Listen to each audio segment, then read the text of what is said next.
It's 9 o'clock. Could you please stand and join us for the flag salute? I pledge allegiance to the flag of the United States of America and to the republic for which it stands, one nation, under God, indivisible, with liberty and justice for all. Good morning, everybody. Good morning. Good morning. Do I have a motion to approve the minutes of the Monday, June 2nd, 2025 meeting as written? I'll move. Second. It's been moved by McCurry and seconded by Avendroth. Peterson. Okay, by Peterson, excuse me. Any further discussion other than I'll be abstaining as I was absent? All in favor say aye. Aye. Motion carries, one abstention.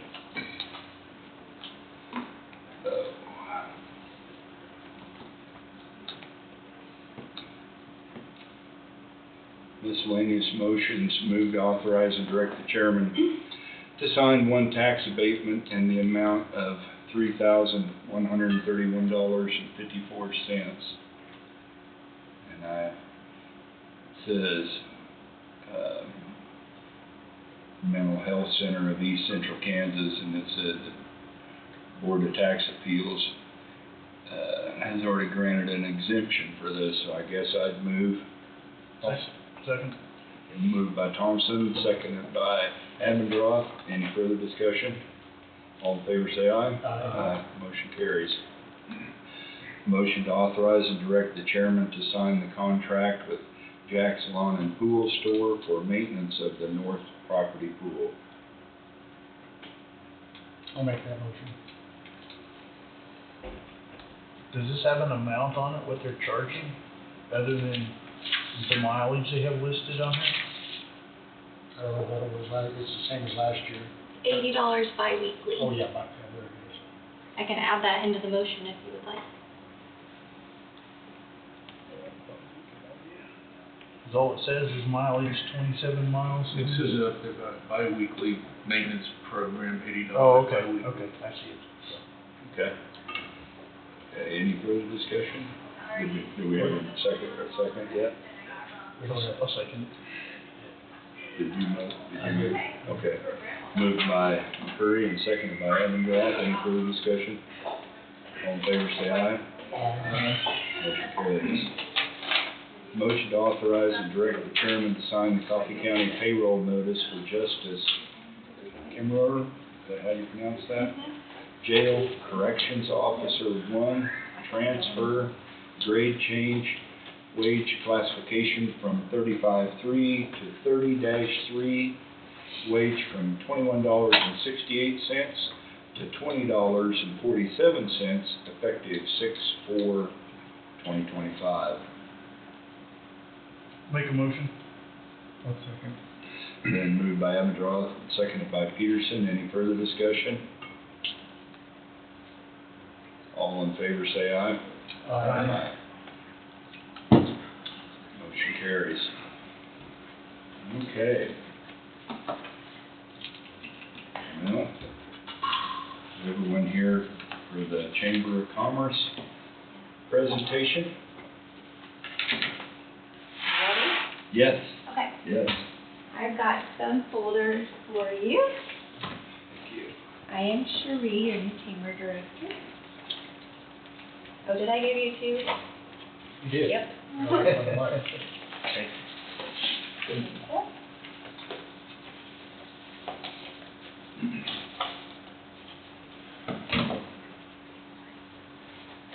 Do you want us to?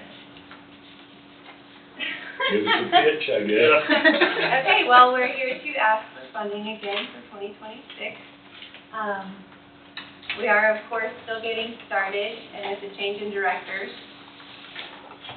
we're making momentum again. We've got some exciting stuff in there for you to look at that we're doing this year, planning for next year. And if you have any questions, I'm very happy to answer them. Do you have some highlights or something that you can think of in those items that are in there? Yeah, so our social media reach is increasing exponentially currently. There's some numbers in there about that. And then you've got our Buy Local Bingo program, it's getting ready to start this month. And you can see a flyer for that and some examples of the bingo cards. That'll be a physical bingo card that people take to our retail businesses to win prizes from the chamber. Okay. Have you increased the business side of it as far as joining? Yeah. I mean, I realize that you're relatively new, but have you started reaching out to the local businesses? Yes, we have 31% growth so far since I've come on. Great. Well, I've seen quite a bit of activity and posts you have on Facebook. It looks like you've been working at it, to me. What's the total membership up to now? I know we just talked about this, and we spent about, 67. yeah. Yes. 67, you say? And we're able to offer graphic design, simple web design, some things like that for members that haven't been possible before. Plus, I'd like to point out, she is exceptional. That is a gift and talent that she has, is design and social media Good. and just the development. And that in itself is going to be a huge benefit to any member. I mean, I'm seeing that already, whether she's developing brochures or flyers or, as excited as we were with our first hire and as disappointed as we were to keep her for such a short time, this gal has got it going, and we could not be more pleased for Coffee County. And she helps out with Rotary too, with graphic design. Oh, is that right? I was saying, Yeah. and I'm gonna add, coming from the first chamber, the first iteration of the new chamber, and now this, talking about membership, you know, we were out seeking new membership with the old chamber, and even when we first got started, as an administrator of the Facebook page, I get to see all of the businesses that are reaching out to Cherie. Businesses are seeking the chamber out for Good. membership instead of us Because, basically begging for new membership. They're Right. asking how, because when we first started this, what was it, a year ago, 2 years ago? a year ago. Year ago, you know, one of the things that felt wrong to me was that there weren't enough businesses involved anymore. Right. And so it sounds like that's being rectified. And I'm curious, have you been to the city council meetings, okay. Yeah, I've been to Burlington and the others are still working on. How many cities are members now, Cherie? We've got Burlington, Ridley, Newton. Not Leroy yet, no, Waverly, you know. Now, she's been to the communities, which Okay. was I our have initial. visited them all and been around to the businesses, Sure. the city offices and things. Good for you. Steve, I have taken her to Waverly City Hall, Okay, introduced her, and to the Patty and.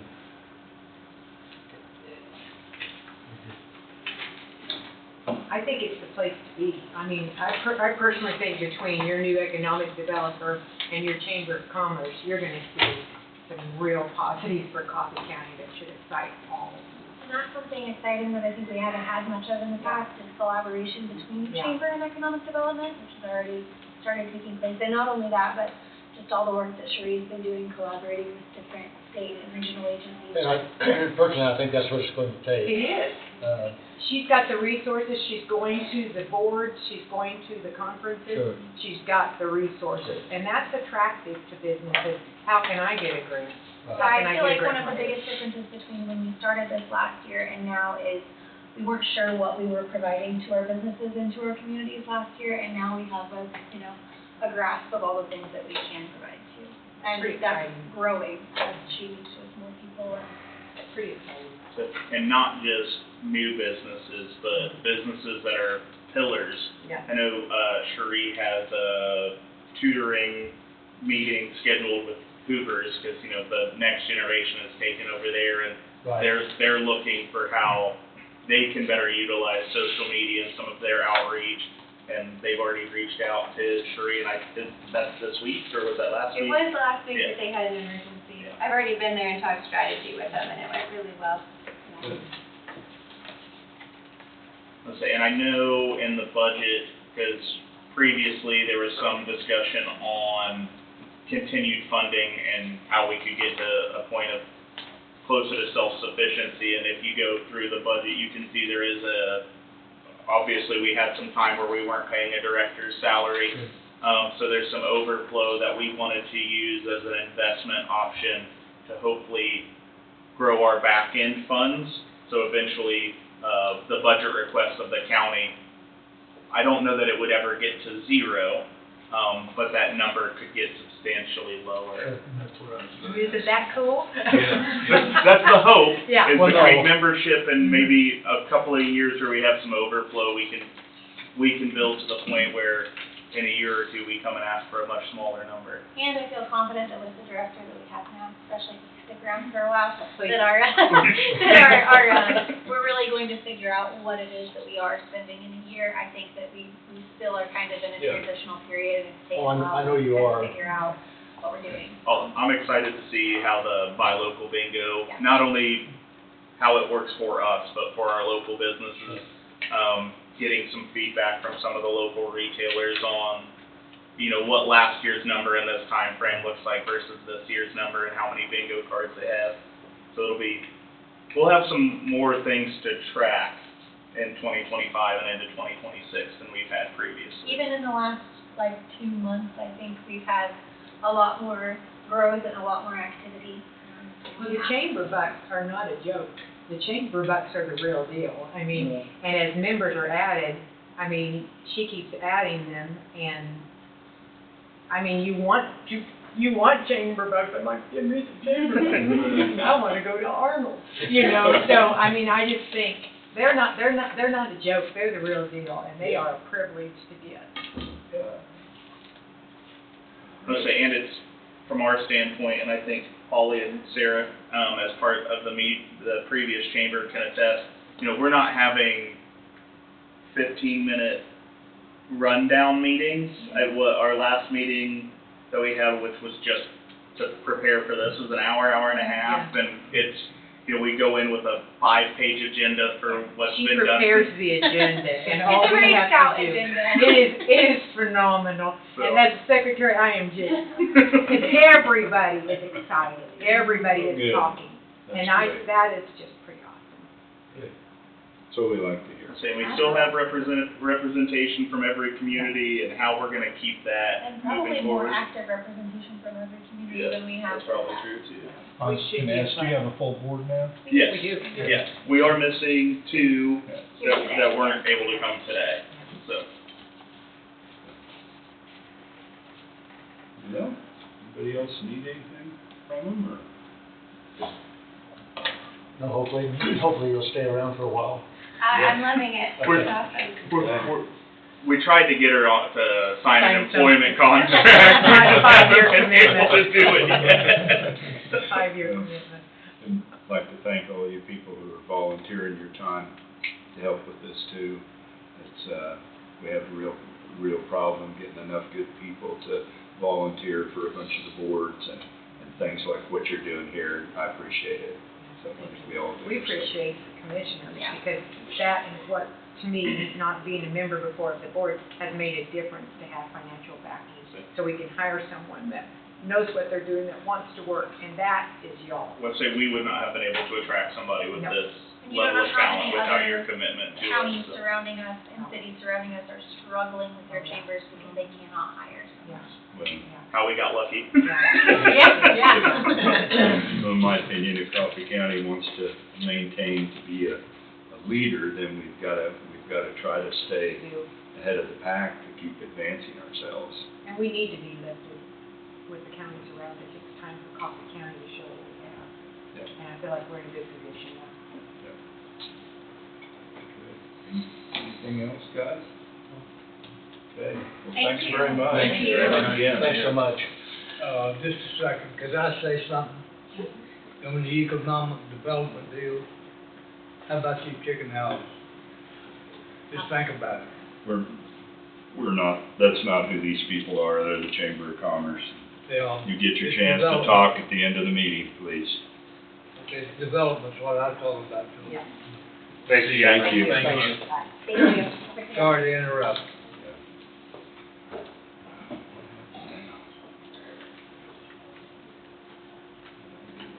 sideways. Okay, I guess. Well, Adam, I guess if you're ready. Yeah. You're up. Yeah. Good, how are you guys? Well, quiet weekend, thankfully. Busy last week.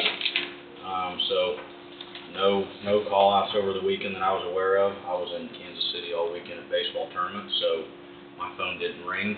I don't know of anything. I know we got more rain there Friday night, Saturday morning than was expected. I think about 1.25 inches or so roughly, but thankfully everything's sounds like the lake, and we'll get into more of this later when Amber gets here, but sounds like the lake's gonna reach its peak today, and they've increased the release a little bit, so hopefully things start getting back to normal before this next rain moves in towards the end of the week. But we'll talk about some of that later. I just have a few motions for a couple CP2s, and then the asphalt deal here for the courthouse we need to go over. Okay. Motion to authorize and direct the chairman to sign the CP2 for Vicky Stutzman, Highway Department Office Coordinator. Step change from wage classification 35-2, wage $21.28 to wage classification 35-3, wage $21.68, effective 6/1/2025. Is this because probationary period is up? Yeah.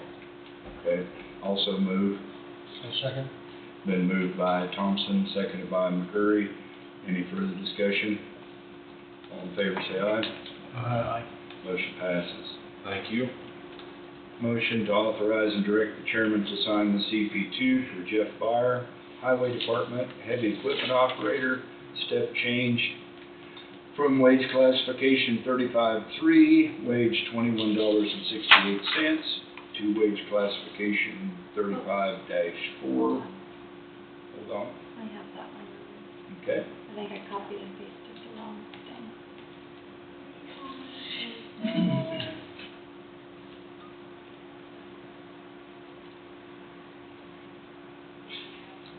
And then what happened to that one? Is that on Jeff's? Yeah. Thank you. You're gonna use it another week. Maybe I can read it from the thing above. Here. I should have it on there now. You get it, you think? Okay. Okay. Step change from wage classification 35-4 to 35-5, wage $22.07 to $22.48, effective 6/1/25. What's the situation there? Same thing. Same thing. I figured it was. I'll make that motion. I'll second. Been moved by McCurry and seconded by Peterson. Any further discussion? All in favor say aye. Aye, motion passes. Thank you. Last thing I got is we got the bids last Wednesday on the asphalt work here around the new jail and the courthouse and over by the school. Kilo was the low bid, and should be ready to start on, I think, June 25th. Other than that, we just need to discuss where the funds. I know we talked about this a few weeks ago. I think we determined we were going to discuss a little further once we got the bids and the numbers in and where we wanted the money to come from.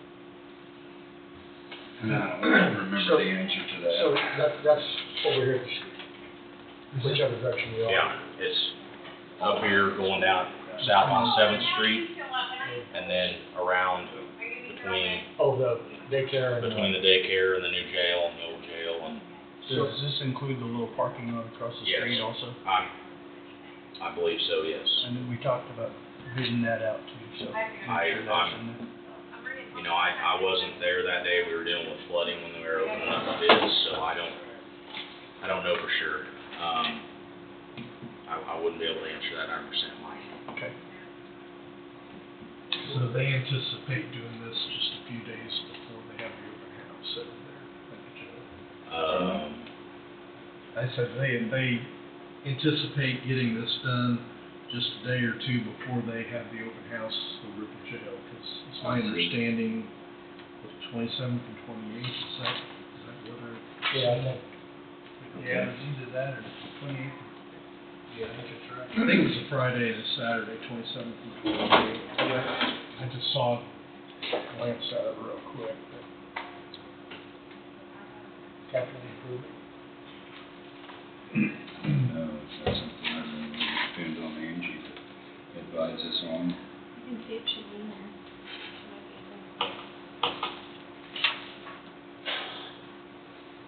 Sorry, I don't recall. I mean, capital improvement is an option. I know we discussed that a few weeks ago when we talked about this, and then there was. Did we discuss anything about where it was going to come from? I can't remember. We did, but I believe Angie wanted to double check some numbers, Okay. the last I remember. She didn't, Okay, I couldn't remember, we were trying to decide where this money should come from for this asphalt project around here. And I think you were gonna do general fund community improvement. Okay. That's not on that sheet. We also talked about, what were we talking about, Steve, already? Capital, yeah, there you go. Capital improvement. Checking some numbers, because we discussed this a few weeks ago, and then we decided we were gonna check some numbers or something and see where I can we were at, remember what so. we talked. It's not on the capital improvement plan, you'd have to revise your capital improvement plan, which you could do. Or you could take it out of that community improvement reserve. Okay. there's room in there for where. What's on that sheet here? Almost 3.9 million. Yeah. How much is the total? 74,698. Yeah, so you could take it out of there and you'd be fine. So, Community improvement. reserve.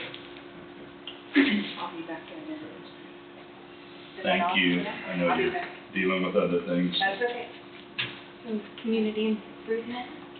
Reserve. Reserve, yeah. So, motion that the bid received June 4th, 2025 by Pillow Construction, Ottawa, Kansas, in the amount of $74,698 for hot mix asphalt project A 2503-C, funds to be paid from the Community Improvement Reserve. So moved. Second. Been moved by Barker and seconded by Evandroff. Any further discussion? All in favor, say aye. Aye. Motion carries. All right, thank you. I saw a truck looking at barricades going north, as I was coming south. You don't have any problems in the northern part of the county, so are you? No, so we're on recovery mode. Okay.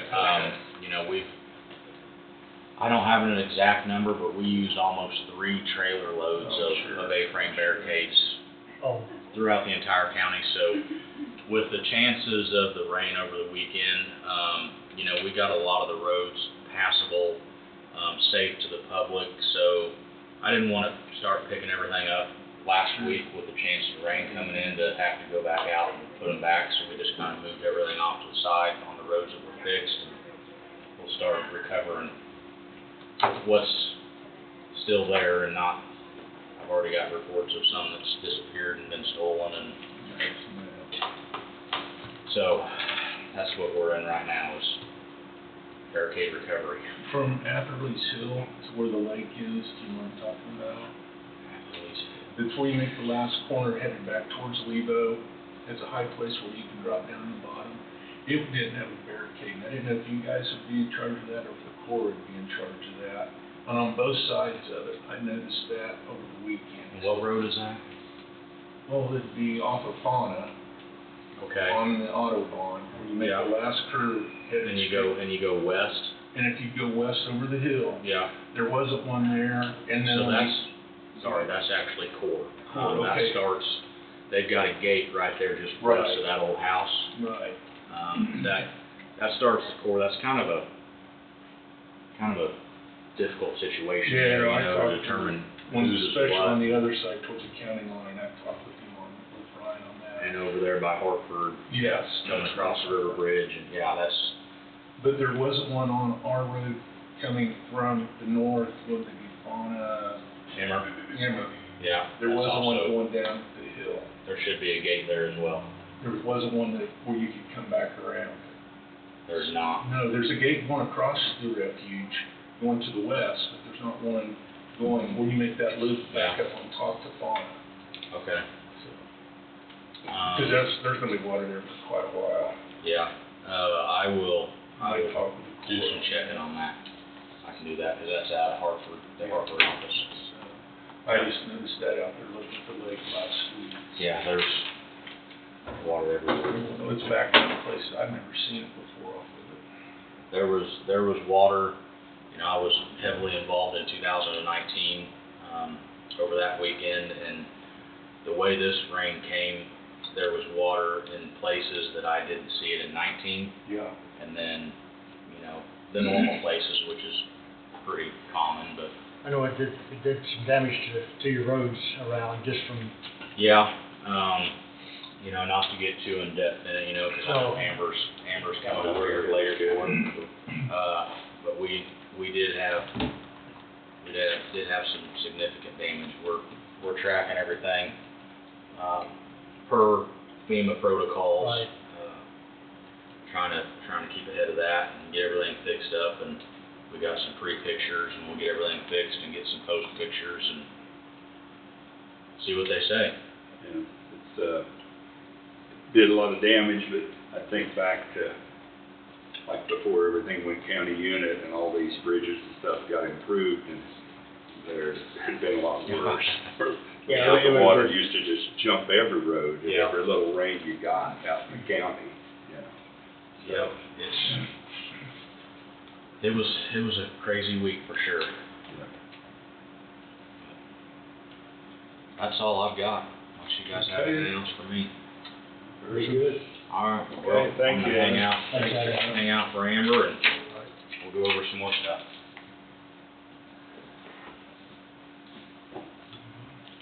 Guess we want to sign a few things or something while we're waiting.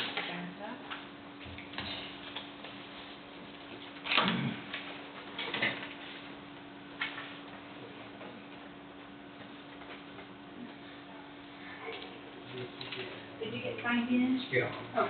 Hey, Oh, I don't see you on there. Did you sign it? I don't care.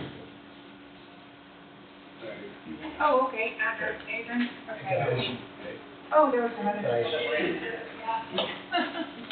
Tom, Thank you. what did you guys get with that? Yeah. Okay, we don't normally do this, but rather than have you sit here all day, No, why I don't you don't mind sitting there. come on up and give us your Well, I'll have to presentation? sit down, I keep standing up very long. Okay, that's fine. Wherever you'd like to be is fine. Do y'all have to give permission to the rural water district to go to a place? We have to give permission if they're gonna go down the right of way, which the county prefers not to do. But if there's no other way for a patron to get their water there, then yes, we do. Well, if it's been a house, I told him yes, but not a chicken house. Okay. So correct me if I'm wrong, the area that's in question, it's not your land that they need to cross to get there, it's one of your neighbor's lands, is that correct? Well, it's either on my side or Shorty's side one to Okay, get there. okay. Shorty says no, and I say no. Well, okay, the way, I think if I'm correct, we granted the permission to go down the right of way, but I think since it was found out that this was gonna be a go, I think maybe Ryan was gonna visit with your neighbor and see if he was willing to do it, since he knew that the line was gonna go in, rather than have it in the right of way. Am I correct, guys? That's my memory, is it? Well, Shorty's saying no, I'm Okay. saying no. Okay. But that's where it comes in, as, is it through county right of way, they can proceed with the water line to get to that, because it's on the north side of the road, isn't that correct? Yeah, it's on Shorty's side. Right.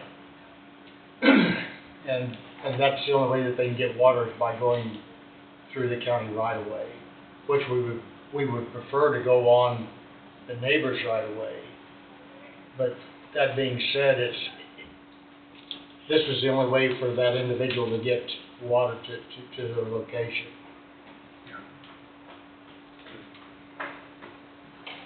The chicken houses they're putting in now up here, don't smell that good now, but you give it a few years. All I know is that the chicken house south of Waverly, No, it'd be nice there, it ain't been there very long. no, but they're keeping it well maintained, I guess is my point.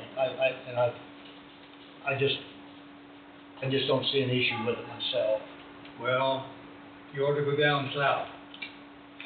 Go down there. When you say south, Southern Kansas, Missouri, Oklahoma, Arkansas. yeah.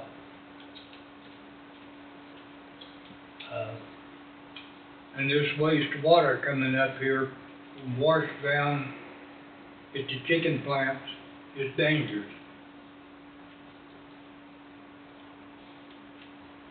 Well, they wash the plant down, that's these semis that's got not very big a tank on them, but they're long, that's what they're hauling.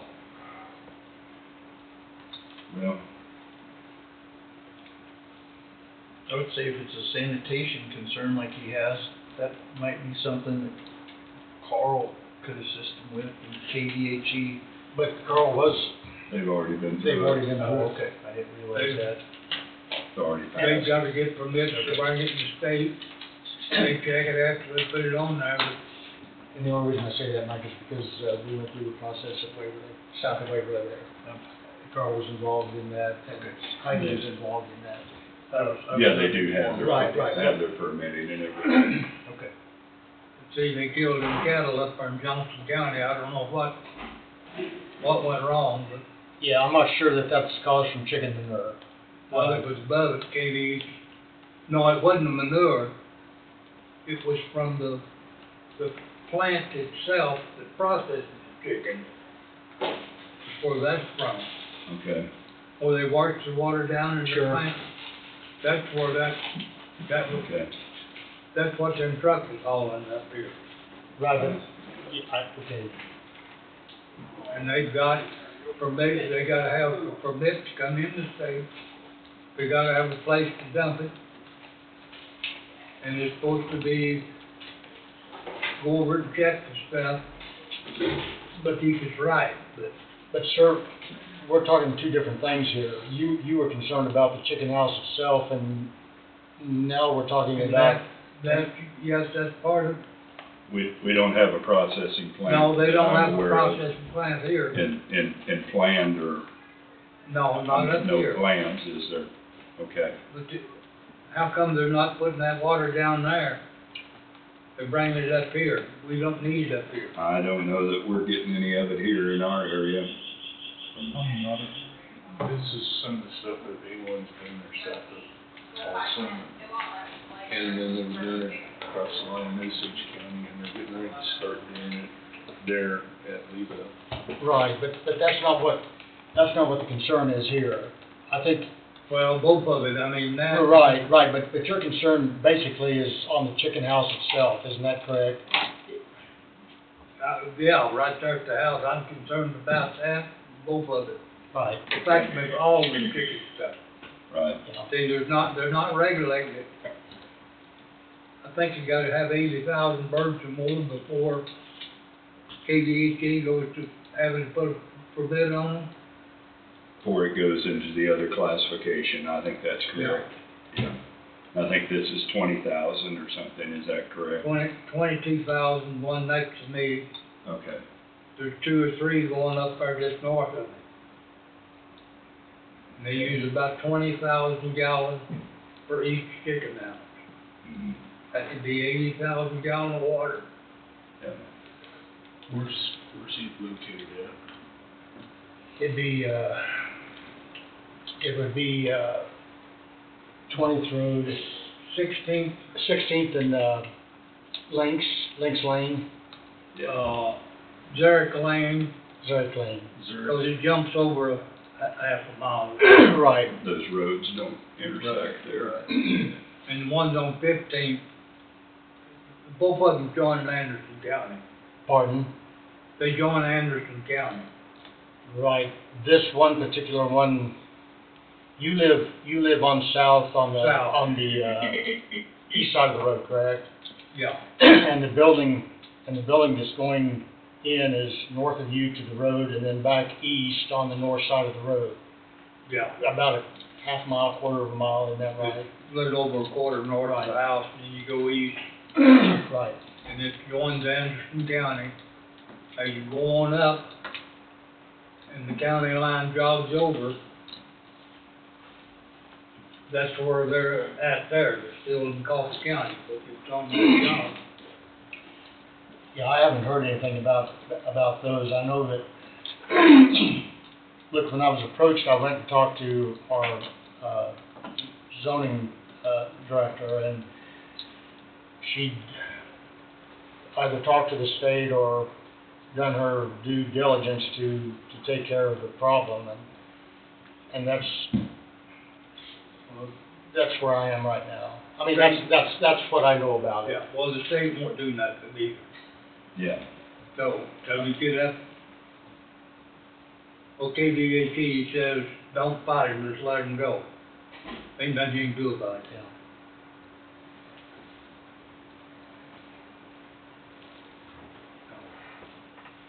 But that's gonna hurt the value of the property over now. Spencer wouldn't build that big expensive house there, he bought where the hog farm was gonna go. He wouldn't build that house over there if he knew them chicken houses were going in.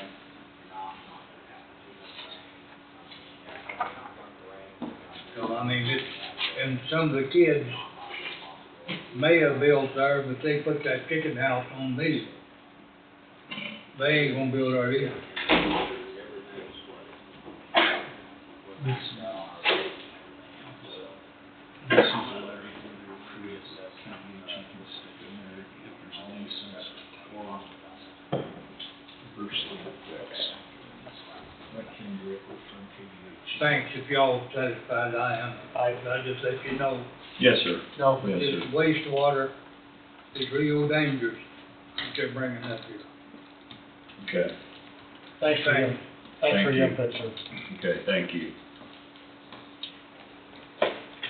Well, I guess Amber's here, so Amber Presley, Wolf Creek exercise results and flood update. Good morning, Amber. Good morning. So we'll start off with happy news. Thank you. Yeah. Thank you. A little bit, just a little bit. We did pass, preliminarily, we passed our Wolf Creek exercise with no issues. I went to the FEMA exit meeting last Thursday. Mark was there.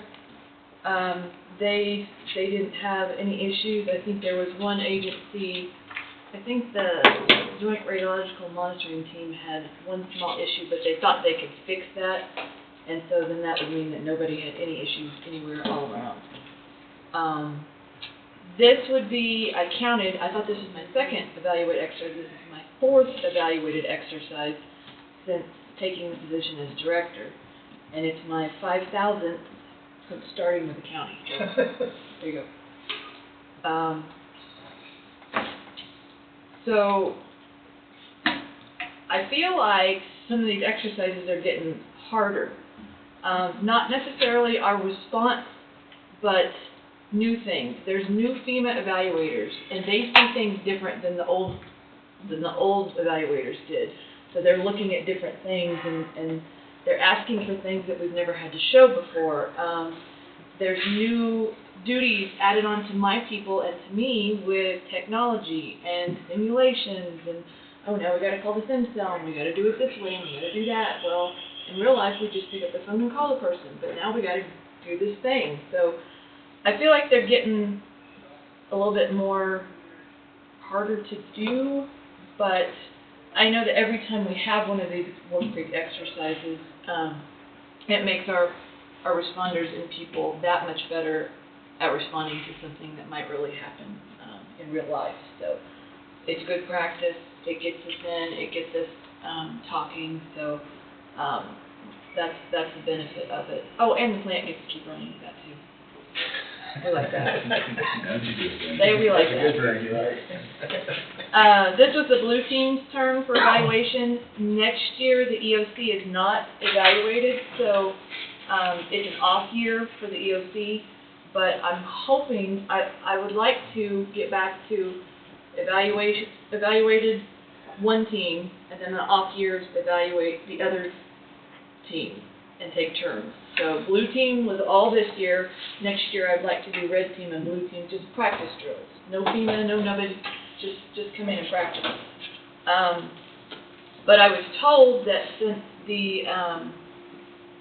since the World Cup is coming to Kansas City, the soccer tournament, that the state is going to be too busy to do anything. So it may just be us in Wolf Creek, and we've done that before, so it's an option.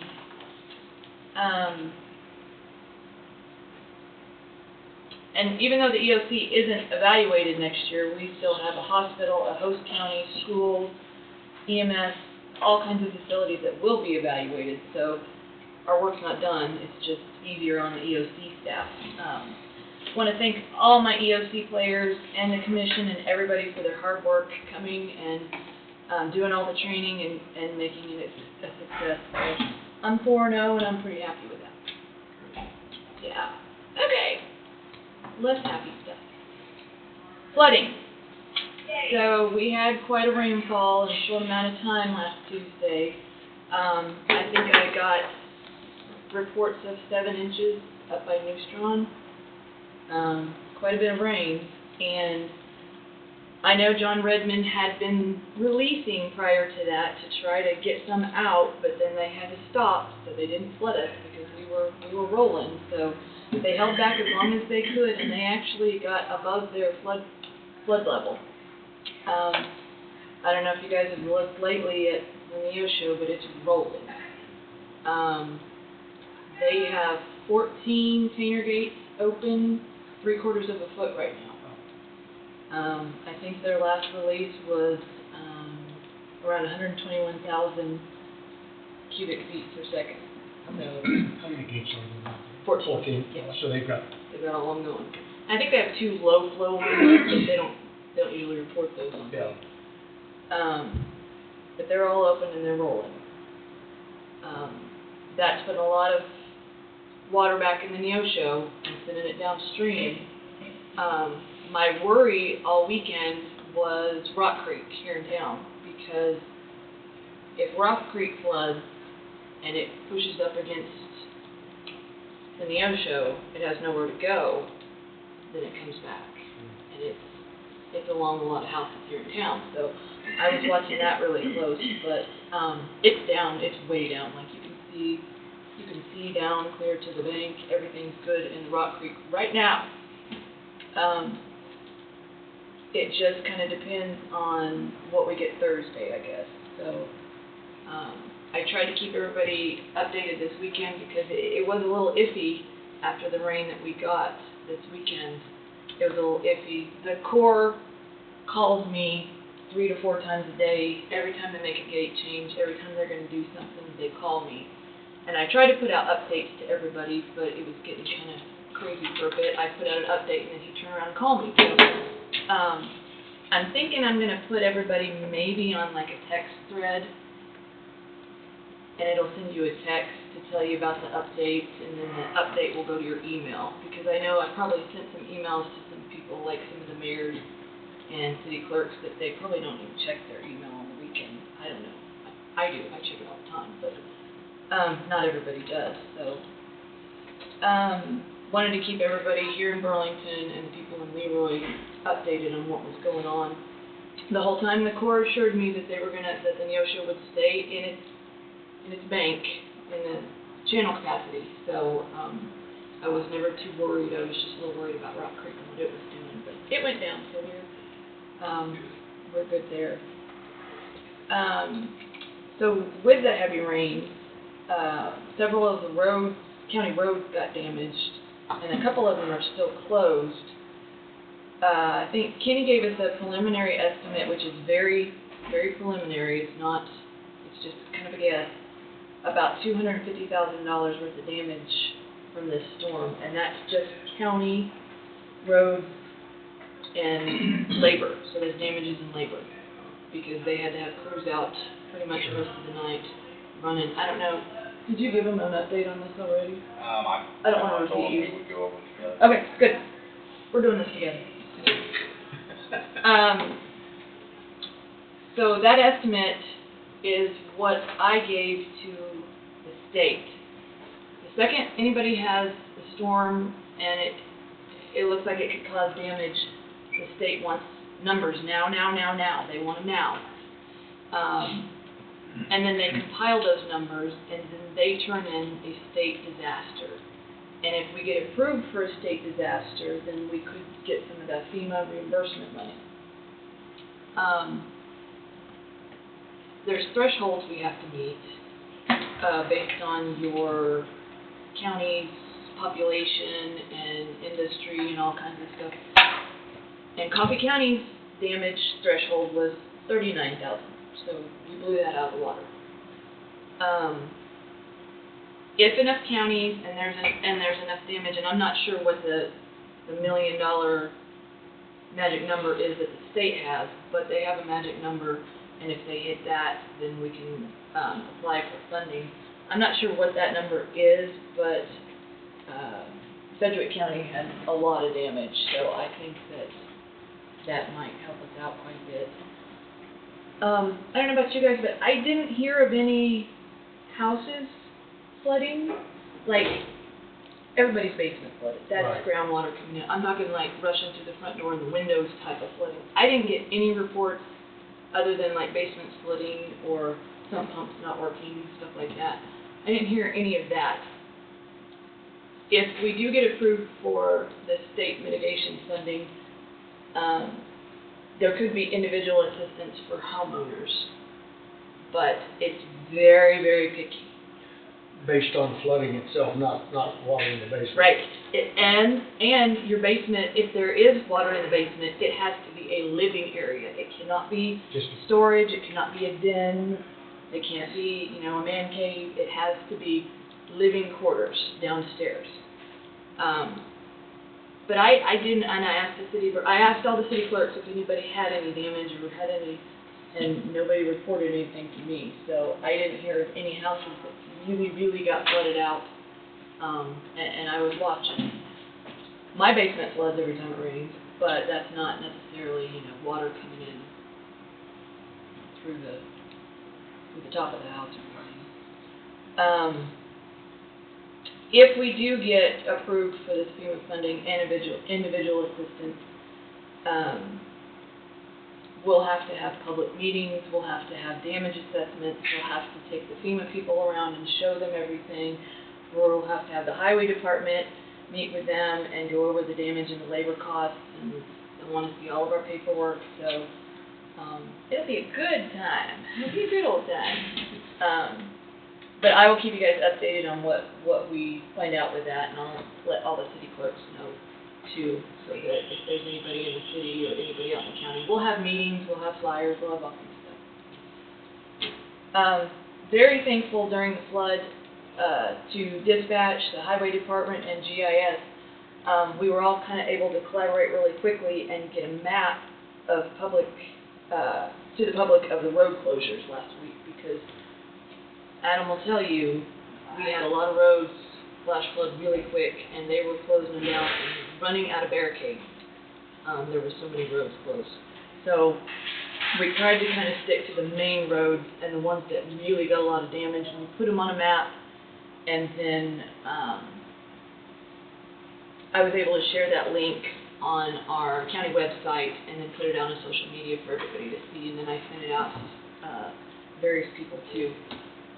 So that was a good thing. So Highway Department was calling in the road closures to dispatch, and rather than them making 2 or 3 calls, they just called dispatch, let them know. Dispatch put it on a Google Doc that was up in the cloud, and then gave me access to it, so I was able to grab all those roads, give them to Kara, Kara put them on the map, and then she sent me the link, and then we put it up on the website. So that was pretty cool, us being able to do that. While we're talking about it, Adam, do you want to come up and give some of your updates on what got damaged and what happened and what that night looked like for you? It was a nightmare. That's what it was like. I mean, like Amber said, we tried to get barricades put on, you know, anywhere that was flooded and impassable. Of course, we couldn't cover everything, and like Amber said, we were running out of barricades. We did have 2 pipe failures that will be permanent closed for undetermined amount of time. We had a pipe that got washed out on trefoil from 13 to 14 out there east of town, east of Wolf Creek. And then another pipe that got washed out just south of Highway 50 on Zurich, I believe, between 27th and where Highway 50 cuts up across our south of the cemetery. So those 2 are going to be permanently closed for a while until we get all this FEMA and all this other stuff figured out to where we can go back in and fix it. The only other major one was 16th Road out here, just east of Angus, there between Angus and Blackbird. We had some hard surface washed off the road, chip seal basically, from that water coming in there by the quarry and jumping 16th. But other than that, you know, just a lot of rock and gravel and whatnot washed off the roads that we're out recovering right now. We did work all day Thursday as far as the blade guys getting their roads cleaned back up and passable, and I had 2 blade guys out working Friday as well that had a little bit more to work on, so they worked Friday to make everything safe for the weekend. So that's just the gist of it. I could stand here all day and tell you all the details, but I've got other things to do, and so do you guys. That's mine in a nutshell. How'd the tournament come out? I know that has nothing to do with. It wasn't too bad. We didn't play our best. We'll just leave it at that. We didn't play I our forgot to best. ask you that. That wasn't the worst either. 9-year-old boys, just getting started. Yep. You know? It was fun. So, go ahead. I have some information on the property that we spoke about. Are you ready to talk about that? Yeah, Okay. if you are. Yep, I I didn't am. want to interrupt you, I just Yeah, didn't no. want you to walk out the door and then say, hurry, come back. It's on here. I've already done work on this. Okay. Okay. So, Wade and I talked this morning about a property owner that lives, just south and east of Reamer's Point.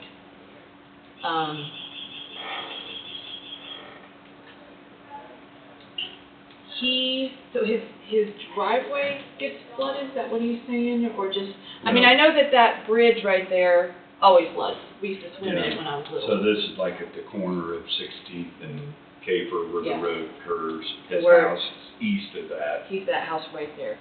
The It ro- floods. The road east of it, there's no way Yeah. that gets 5 or 10 foot deep in there.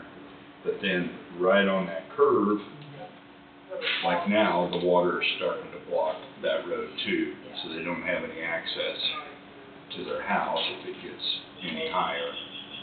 And he was under the impression, it's been discussed before, I guess, a couple of years ago, and then the water didn't ever quite get that high. Here's Matt. Look at it. he was under the impression that possibly we had some emergency money available for those types of things.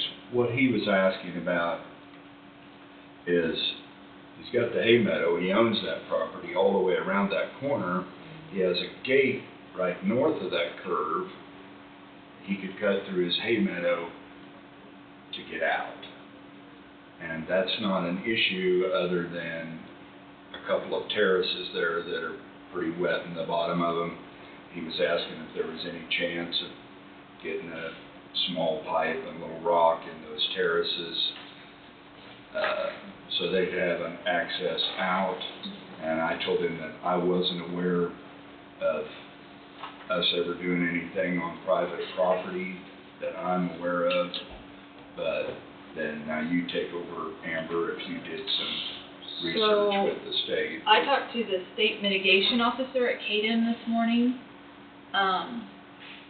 She said if it's core water that is flooding him out, it's very much a core issue, and they should fix it. They should make a path available to his house, because as we know, everybody has to have access to their house, or, or there's an issue. We don't landlock people for that reason. We always make sure that people have access to their house. So she said that this really is a core issue, and the Corps probably should bring in rock and do some stuff. But she says they probably won't, because routinely they do not. She did say there is the tiniest little chance, if we could get a denial from the Corps that they're not going to help or fix it. She said that there is a program they can try to apply for, that it's a cost share type grant to put the rock and the pipe in for alternate access to his house. But he'd have to cover 25% of it, and then the rest of the funds would come through the county, and we'd essentially sponsor sponsor the whole thing. Because they can't just give money to a private owner or private individual. It'd have to go through a county and be sponsored like that. She said it's a real long shot. They don't normally get approved for it, this kind of program. But if we did want to go for it, there'd have to be some studies done, and she's not sure if that wouldn't be on the county's dime to get the studies done, to get the stuff done. Lots more data would be needed. So we can pitch that to him. I really don't think that that is an option. I'm wondering if maybe we should talk to the Corps. I don't know if letterhead with Wade's name on it might not help a little bit. Okay. I don't know. Me calling him, they're just gonna laugh at me, I'm sure. But What's the lake level when it starts going over the road there on? that'd be a good question, because About 10:48. Well, on 16th, that's true, but up on. up on the we're top, talking I about think where it's pretty, 16th I think Where we're at it's, now. yeah, it's gotta be pretty high, because it doesn't normally flood So there. it's gotta be pretty extreme. too. Yeah, it's got, yeah. It's gotta be, the flood pool's gotta be full. Was Yeah. the house built before the lake was built or after? No, I think after, because it's not that old. It's not long after it. And, See, there's a picture of the curve there, it's got yeah, and it will three-fourths go, of the road covered. it will go over the road, it has before. Yeah. And he's drove through his field before. He did in 2019, because that's when we first kind of started talking about this, I think, was I see it. 2019. They didn't have, Yeah, that would have been the last time. yeah, they didn't have access to their driveway road at all on the front side, so, I know that they did talk about it. I don't know, did they ever approach you guys about this?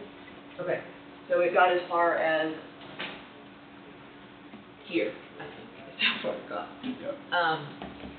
And I visited Well, with Tom sorry about about it. that, I'm aware Go of it. ahead. Not sure where, yeah. Okay, visited with Tom, and he said, yeah, they discussed it, but then It never went anywhere, didn't, yeah. didn't anything happen at that time. I mean, the easiest thing to do would be the county just put some rock and pipe out there. But you are setting a precedent for other people who say, oh, I need that because I can't get to my, But, you know. but if it's a core issue, I think that's whether it takes a letter from Wade or. Yes, or- I agree. But I don't know whether they've been approached about it or not. I don't know that they have. So I we don't, probably need a denial Right. from them first, I Yes. would guess, wouldn't you You say? know, they need to exercise all opportunities that they can fix Yeah. it, and then So- come back to us. I don't know, I can talk to the Corps, see if they would like to come in. Throughout the whole flooding event, Eugene out at the Corps, he calls me like 4 times a day with gate updates and channel updates and all this stuff. So I talk to them quite a bit, but I'm not sure he's the person that we're gonna need to talk to. It's gonna be someone higher up that, Probably is not around here. maybe a lawyer, I don't know. I don't know who, yeah, probably someone from the Tulsa Yeah, district. it's from the Tulsa. Yeah. Yeah, so, let me talk to them and see what I can figure out, to see if they might wanna come and talk to us about it. Maybe landowner would like to come in that day, Okay, and we see, I mean, I don't wanna turn this into no, that'd kangaroo be, court or anything, but I No. think they probably haven't even been approached about it, we gotta give them, Opportunity. opportunity to say no, Yeah. so, And so that's where we are with that, so. okay, And then he's willing to come in and work with us without. Yeah. good to know. Yeah. Things are just like, things are just, falling apart here. So I received a call this weekend, or no, maybe it was last week from Tim Johnson, former Commissioner Tim Johnson. He's been made aware of an issue, at Lebo Lake. Apparently Lebo Lake needs about $900,000 worth of repairs. Well, Is that true? it's gonna be more than that. More than that? Okay. But that's at the max end of it, Mhm. and you had that written down, what was that other figure? Yeah, in 2023, there's about approximately 800 total feet of dam. But in 2023, they thought it could be repaired doing 125 feet of the dam. And at that time, the bid was 172,500. Inflation made it more?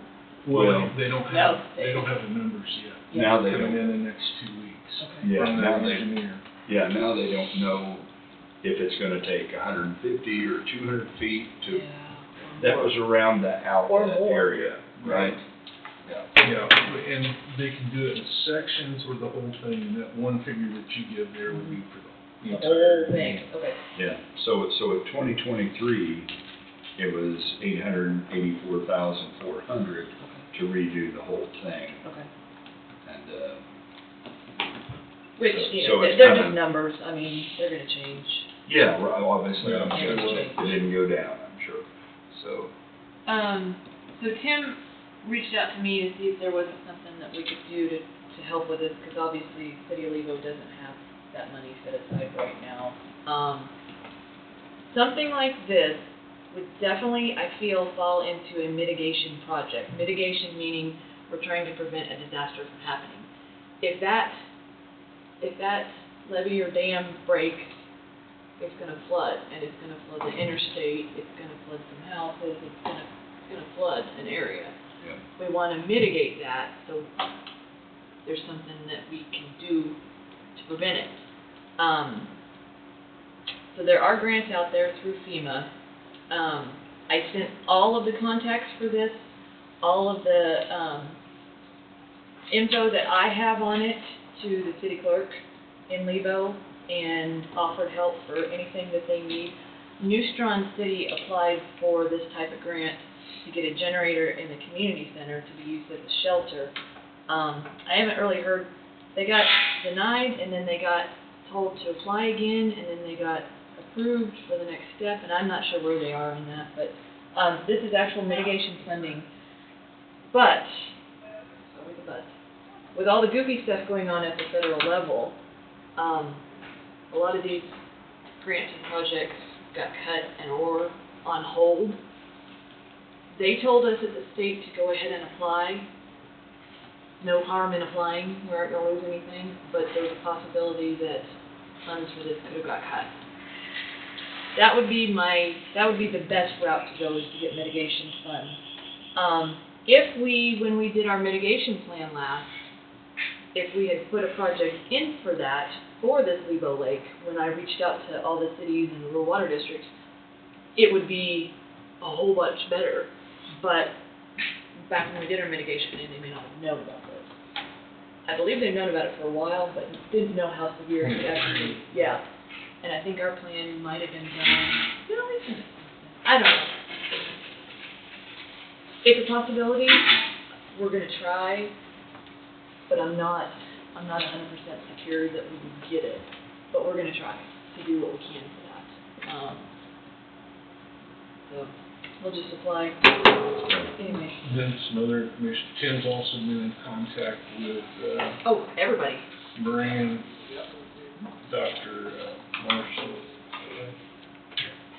and, ag, and the ball's rolling. Yeah. There's gonna be, something's gonna break, but I think what Kimber just said about the federal level, you don't know what's going on there with fundings. Right. Everything that's been cut and everything, but I think that the ball's rolling and something's gonna happen.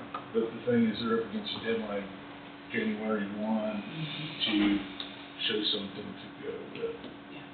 And Todd went to this meeting, and then I ended up asking if he cared if I tagged along, and they had, I think on June 16th, they're planning to have a figure. Yes, Is from that their correct? engineer. From their engineer, so at that point, everybody would know Yeah, a real number.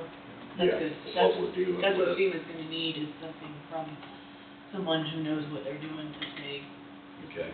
this is what we're up in. So they've got an engineer that's studying Yes, that. they've got an engineer that knows what's going on with the lake, and I think they were the people that first investigated it, and told them what they needed and give the first bid to them. Right. That was my impression, that it was the same people that worked with them all along, wasn't it? Yeah. I mean, it could be a real issue.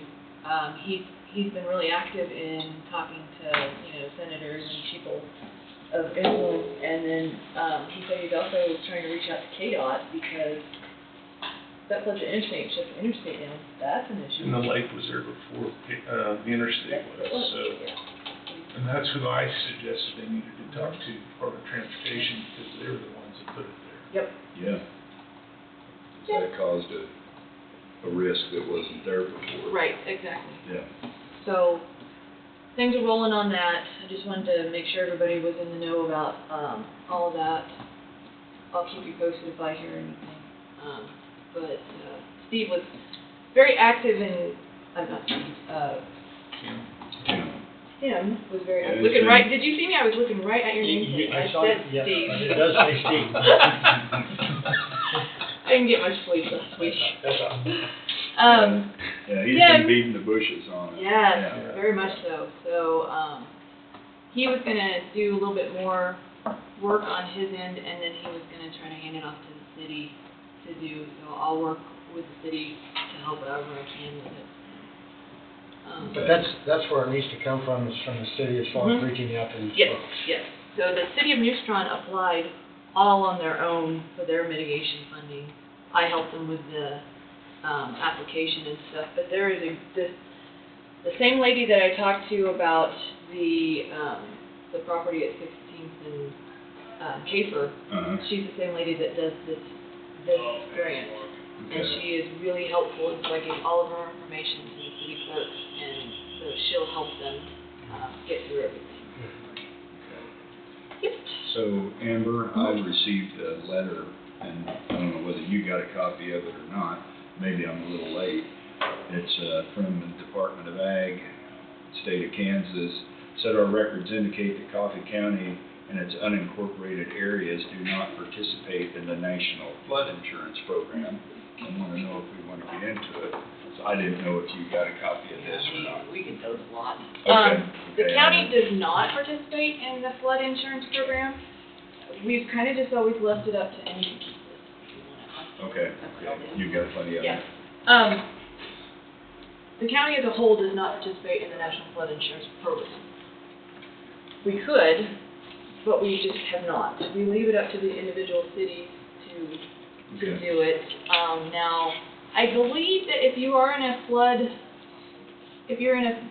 area and your city participates in the National Flood Insurance Program, you can get discounts on flood insurance.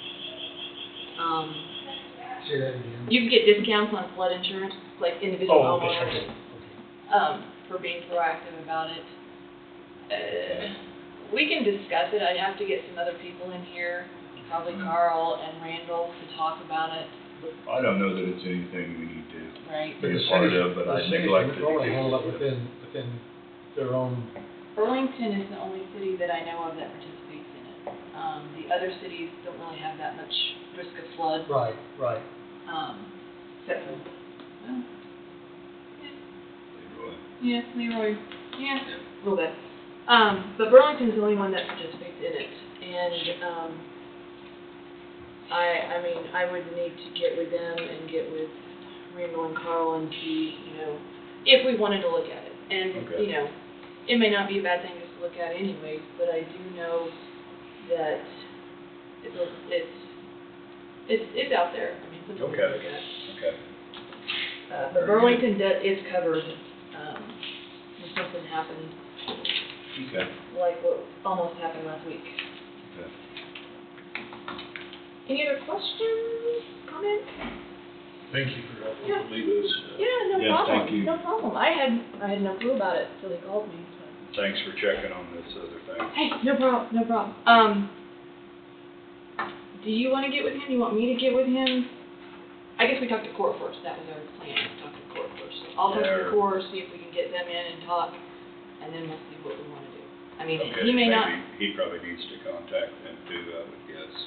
I would say probably first, cause he can work something out with him better than we could. Okay. I mean, Okay. And I'm sure that he didn't know that was a step that he needed to take. Right. Right. I'm So- guessing. yeah. Okay, can you text me a good number, Yep. contact? I sure will, yep, before I'll get maybe with them as soon as I get I downstairs can and I'll, pass that on Yep. to I will do it. him. Yep. Okay. Thank you so All right, much. thank you. You're good. Telling me? Thanks. Have a good day. Thanks, guys. See you. I'd like to take a break if everybody, I know we're running, we were early and now we're a few minutes late, but, I guess we'll take a break and come back at 10:22.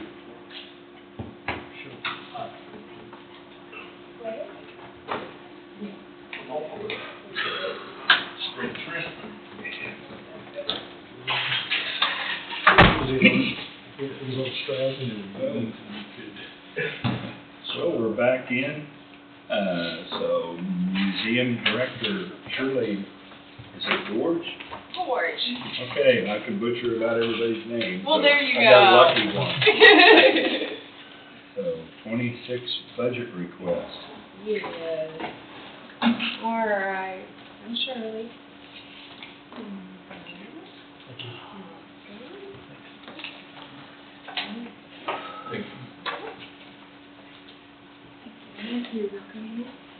All right, I just kind of wanted to give a little update as far as, what the museum was doing this year and next year. One, we can finally access our webpage, which is really awesome. We've been able to do that in about 13 years, so that's something new. We've also adopted the longevity pay in lieu of our Christmas bonus and the position and wage classification. We did that right at the end of the year. For tourism, we participated in the Sunflower Summer last year, and we will be doing it again this year. It was actually a really good program. Since we didn't charge admittance, the state paid us $5 for every ticket that was activated. So we raised $335 last year just for the short time that the program was through. And we were able to actually use that money to purchase a kids table for our Pioneer Days for candle dipping. So we're going to be doing it again this year. We told the state that any monies that we get from that program will go to displays or things like that for the kids. We also had our school tours, the first and second graders, so we had close to 200 kids come through. And we've also had our sprinklers in our parking lot repaired. So the upcoming, not only we're doing the Pioneer Days at the end of September, We're also going to be having our first traveling exhibit since COVID, and it's going to be about the orphan train. Brenda Futrell is actually going to give a presentation, a speaking presentation, on the day that we unveil it, and it'll actually be at the museum for about 6 weeks, and it'll be free to the public, so we're pretty excited about that one. So within the budget, I've got two different formats. One is a spreadsheet, and then I've got a budget narrative. The budget narrative goes line by line for all 3 years. So if there's anything that I say that you have questions about, it should be within that narrative. On the front sheet here. This one right here is the narrative, like I said. It just goes by subcategories and everything where all the money goes. In 2024, we spent a little bit more than what we had anticipated, but that was because we did that longevity pay, as well as we had about $2,000 extra in capital outlay that we used for the parking lot. When you go to the 2025, you'll notice that the contractual is quite higher than it was the previous year, and that was because our insurance. When I came to the commissioners last year, they were saying, you know, it was like 30%, and then, you know, anticipate $8,000 on top of that. So when I came in, I was, you know, very worried about all of that. But it did increase. The insurance went up 31%, but that extra $8,000 did not happen. So within that $8,000, I actually put it through to the rest of different line items, and it'll be noted in the 2025 year-end review and plans. We did budget for 2 part-time summer workers this year, which are both high school students. So there'll be 96 hours for each one. And I also did a 9.15% increase that was from the 2025 for our Blue Cross Blue Shield. A lot of the monies that, because the insurance didn't go up with that extra $8,000, a lot of it went into the repairs and maintenance section. So we are getting the landscaping fixed because we had the foundation section of the Cochrane Gallery done a few years ago, so we're going to be concentrating on trying to get the landscape fixed and repaired. We have people out right now that are doing the boardwalk and getting that a lot better. Within our capital outlay, the capital expenses, very little is that we were actually using for the museum. This year it is $2,000 for the digital records joint project with the Genealogical Society. Us in the library go in with them, and we're digitizing all the newspapers so that it can be put onto the web.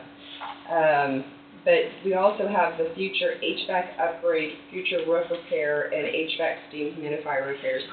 So for those that don't know, many years ago, we had to get a partial upgrade to the HVAC system, and it was over $200,000. And I came to the commissioners, and they were very, you know, they said, okay, we can help you out. Since then, we've been having a special money market account in which we actually put those monies each year into that. So in 20 years, when we need to do that upgrade, the money is there. You'll have the money. Exactly. So even though our capital expenses look high, very little of it is we're actually utilizing. So our repairs and maintenance is what we usually use on that. Because the commissioners were so awesome last year when I came in, very worried about our insurance going up, the board and I decided that we were going to do a flat. We weren't going to ask for any increase, percentage increase for this coming up year. We're able to do that by decreasing quite a bit from our commodities. And so this is something that I think that, you know, we're going to be able to do for this year. And that is also with the fact that with our the position wage increase as well as the longevity, that's when you'll notice that the 7% is higher for the personnel. That's what takes that into account. I just talked really, really fast. I am sorry. On your insurance, it Yes. increased considerably last year. What does it look like Yes. for this year? Have you Yes. done any? Well, we actually, we don't, ours runs June through June, so I won't know for a little bit. Okay. But I had started doing research, and I was trying to see what like the national trend was for the insurance, and so I was coming up with a certain number, And so I contacted the insurance company. I said, hey, this is what number I'm trying to come up with, and she said, yeah. So she says that the national average right now, she would advise a 15%. So that's what was put in for that. Okay. Mhm. So it's potentially up another 15%. Yes, but a lot lower than it was previously. Right, right, Exactly. right, right. Yes.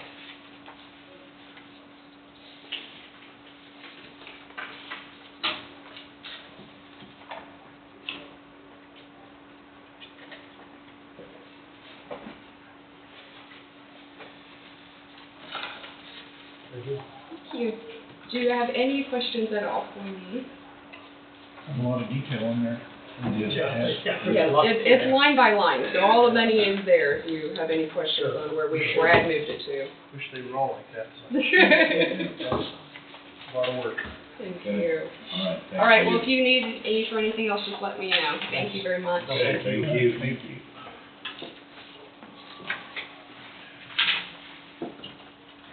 Are you? Good morning. Good morning. Can I tell you something real quick? Sure. The Craig Vanway with the Director of Kansas Department of Commerce will not be here today. He had a family. Oh, okay. Okay, so that whole line item will be gone? Okay. Sorry about that. Oh, that's okay. No. So, yes, sir, Garrett Nordstrom. Good to see you again. Approve award/condition agreement with Department of Commerce for the daycare center for USD 243 and SSM road change order. Thank you for seeing me again this week.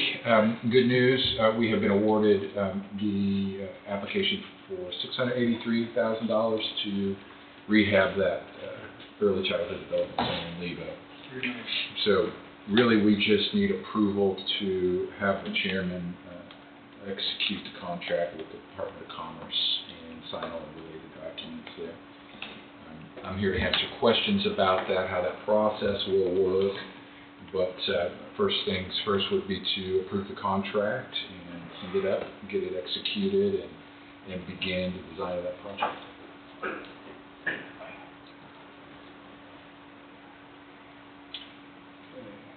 How do you want us to,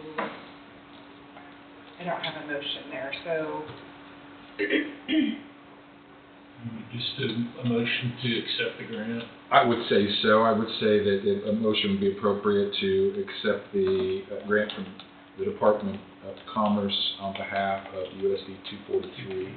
And for the chairman to Sign and submit all related documents. There's going to be a couple of other forms that'll go in with that.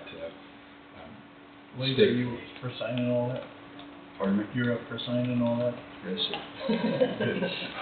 I'll make that motion if she's typed I'll Second. I'll close up right now. I can't. You want to read that so that they can, Yeah. have that? I don't know, it's having a bad day. Like me. Like me. Just Mine must be his move brother, to 'cause accept the grant from the Department of Commerce on behalf Yours of was? USD Mine must be his brother, 'cause 243 mine and was authorize Jack, the that too. chairman to sign all related documents. Does that sound? That sounds correct to me. Yeah, I should get it.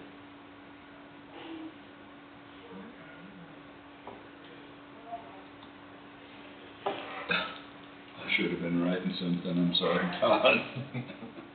Okay, I think I got it now. I'm locked here so I can get. Okay, sounds good to me. there you go. Okay.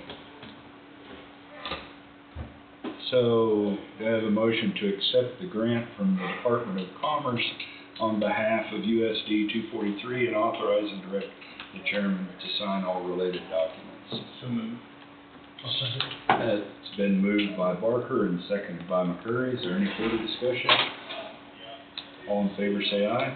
Aye. Motion carries. Gary, have you been in contact with the new superintendent about all of this? Not the new superintendent. I just learned of that news recently. Okay. Is- Tell him there's something else on his plate. So, who's that?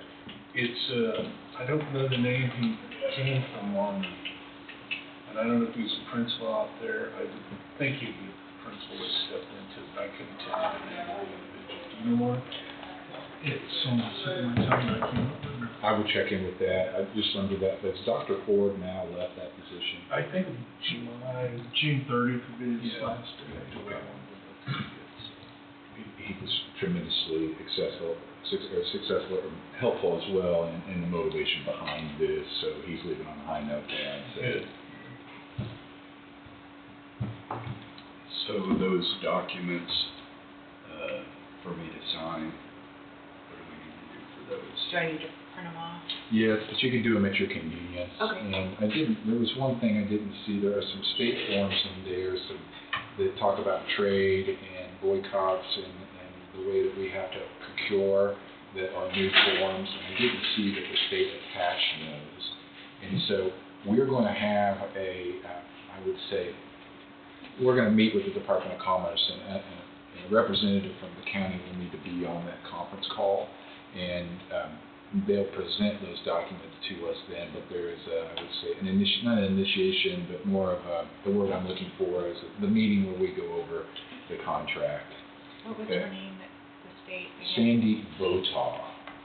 Okay, so like Mr. Bowie, be on that phone call? He could be or on who the are you? call, or any member of the commission could be Yeah, on if Todd the wants call. to do it, I'll do it, whatever. In fact, that somebody from Angie staff could be there as well. They don't require them elected. Do you know officials. when that would be? Please, if you would give me just a second. I'll print these off now, and we can talk copies.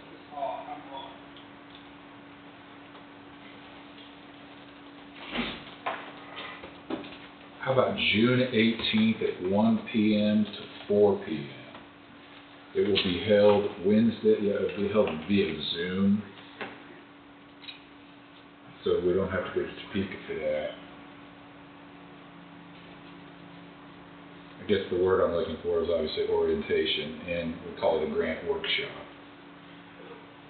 It's standard. So the grant is awarded to USD 243, is that correct? And that's where I'm sorry. and that's where the funds will be allocated from, or? The grant is awarded to Coffee County on behalf of the school board, so, Okay, because we're supporting that. yes. That's, So it's the school board's responsibility to get the design done, get the bid specs ready to go, and we'll help them make sure that they meet the requirements of the state. At that time, you will. we will, Yes, yes. on behalf of the county. And then we will publish the notice of bids for that. We will have that bid opening here in this room, award that bid, and then as we go through, they need to supply the matching funds, which is about $177,000, I think they put up against it. that's right. And every time we get a pay application, we'll draw down in that ratio, Okay. 6-2, 1-3. Right. I couldn't remember, I think you went through that before, and I just couldn't remember how the process. And they're responsible for paying for professional services, so when the design bills come in, they'll pay that up front, and we'll start accounting for that as we go through the process. I won't be available on the 18th. I just got a pre-op meeting, so. This is appointment, providing this one here is for certain equipment services. Well, and if Wade could be, We sign. if Wade could be involved too, that way. Yeah, because they're not engaged in cotton Israel. So those And I've three got, documents. oh wait, she's here.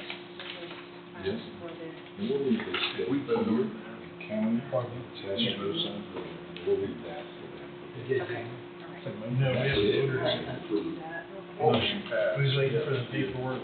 Oh, that's right. Yeah, for me to sign. We voted on it to sign it, right, didn't we? We voted on, Yes. okay.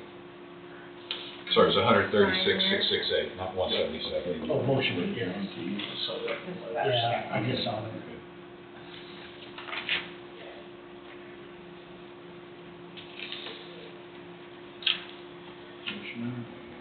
I'll do it. They give us a year in design, we're hoping to push that to 5 to 6 months in design and bid in 7 months. Good. Okay. Since it's not new construction, it should be a little easier design, I think.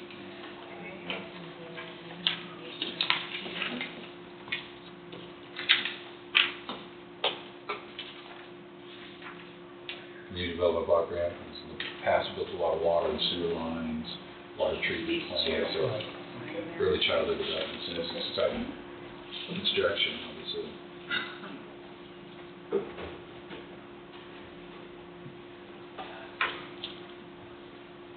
Should I date his at all? Signing? His date, please, yes, we'll date that today, and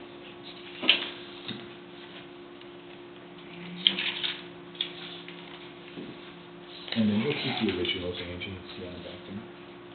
You keep the originals. Okay, scan them too. Yep. So you don't need them right now. No, unless your seal, if your seal is colored, I forget if it's colored, pencil over it. Yeah, or I use whatever. You know what? Thing, yeah. So you want that. Sometimes it doesn't scan. Right. Yes, So yes. we do try to darken it. Yes, yes. This also, you want to talk about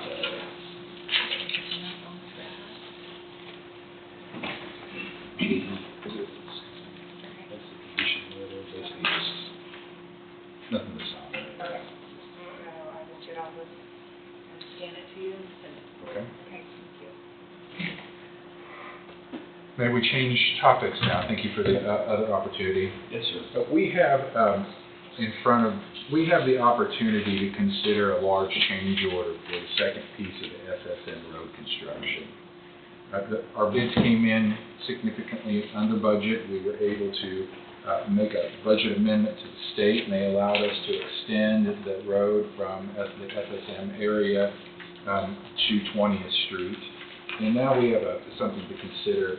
We have the ability under the procurement policies in the county to request a change order for the rest of the road, as opposed to bidding it out competitively, putting it out and see what kind of bids we get.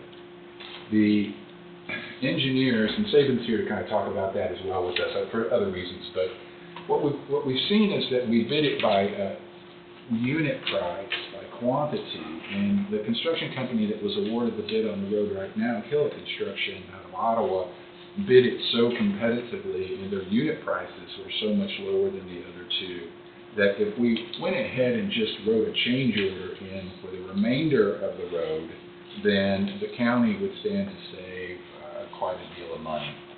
And the engineer, Saban's group, now I got to get back up. Saban's group estimated and broke it down by quantity for the first bids that we know. I'm going to step back and say that the Attorney Bowie in our office have talked substantially or significantly about the policy of the county allowing this change order.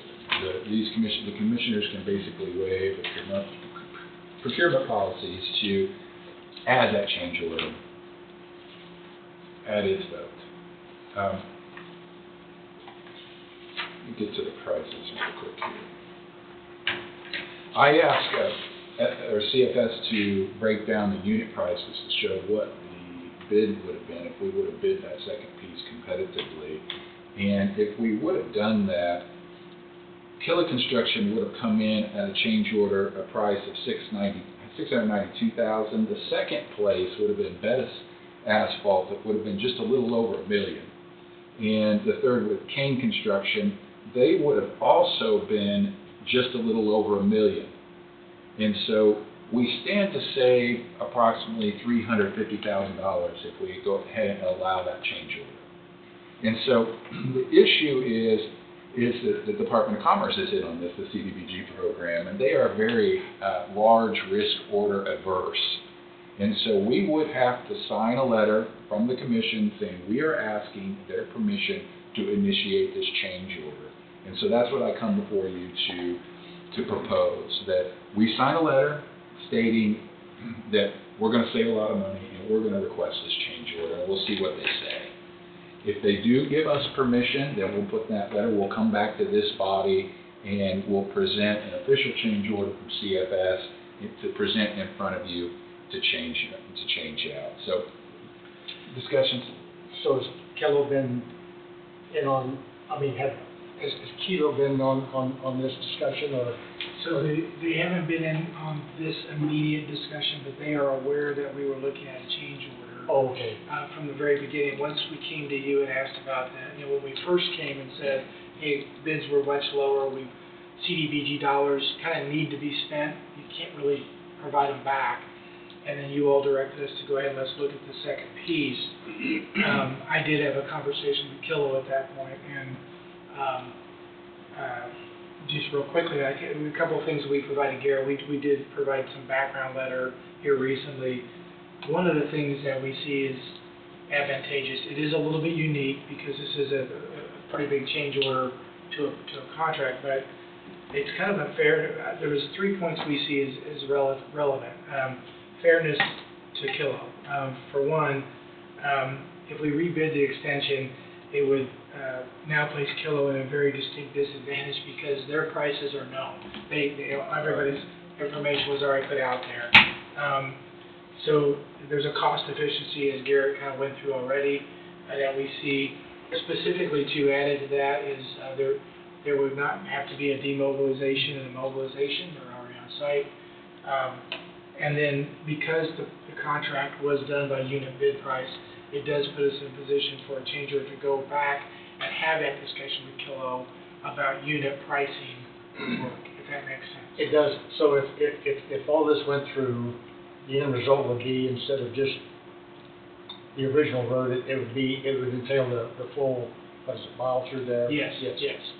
And, but to Garrett's point, we kind of need to have this request for permission to do it from the Department of Commerce because of where the funds are coming from. So at this point, it really doesn't, it doesn't tie you to anything as far as just, other than the letter to make the request. See if they would let us Yeah. see if they'd let us spend it that way. Yeah, that gives us the opportunity. Yes. And we're gonna bid the project. If they don't allow it, we still have already agreed to go ahead and bid it out. Sure. And we can, we've had informal communication. Oh, yes, with Kellogg they would agree to hold their unit prices, and we could expect the same. We could expect good prices as well, but this is Just because of the known. right. Right. Well, they're on site. I mean, in reality, they've got a big advantage at this point. They've already shot us a good price, so. And again, as Garrett said, we've had some informal discussions. Certainly doesn't guarantee anything if we had to go back for a bid package, but, you know, I think this is the best first step avenue to see if we can take advantage of these dollars to the fullest extent.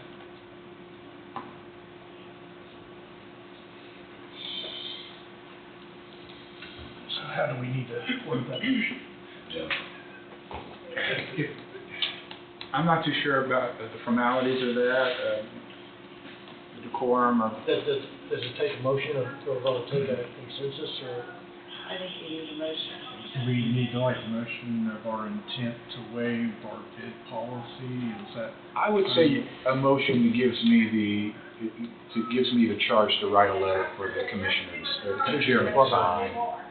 And I'll just ask, we're gonna provide a letter also from CFS that sort of documents the numbers and show the unit prices, and then it's just I'll prepare the letter, it'll be before you. I think I can have it to you by the end of the day. Maybe you can come back in this week sometime and sign it, and Angie can, and scan it to me, and I'll just send it to the Department of Commerce.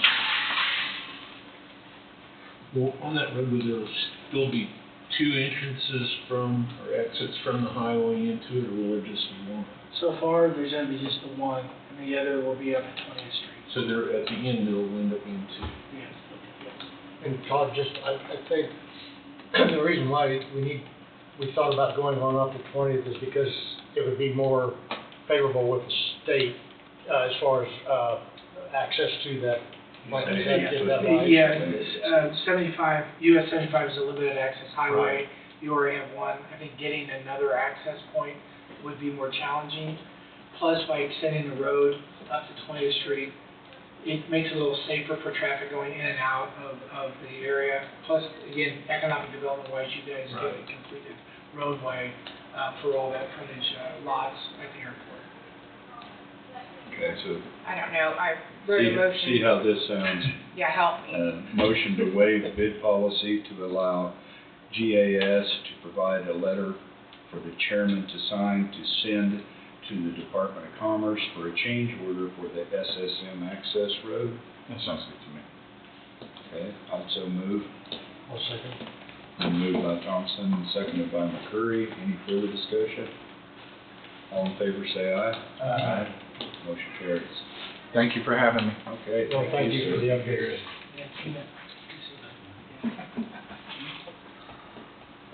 Thank you very much. Good to see you.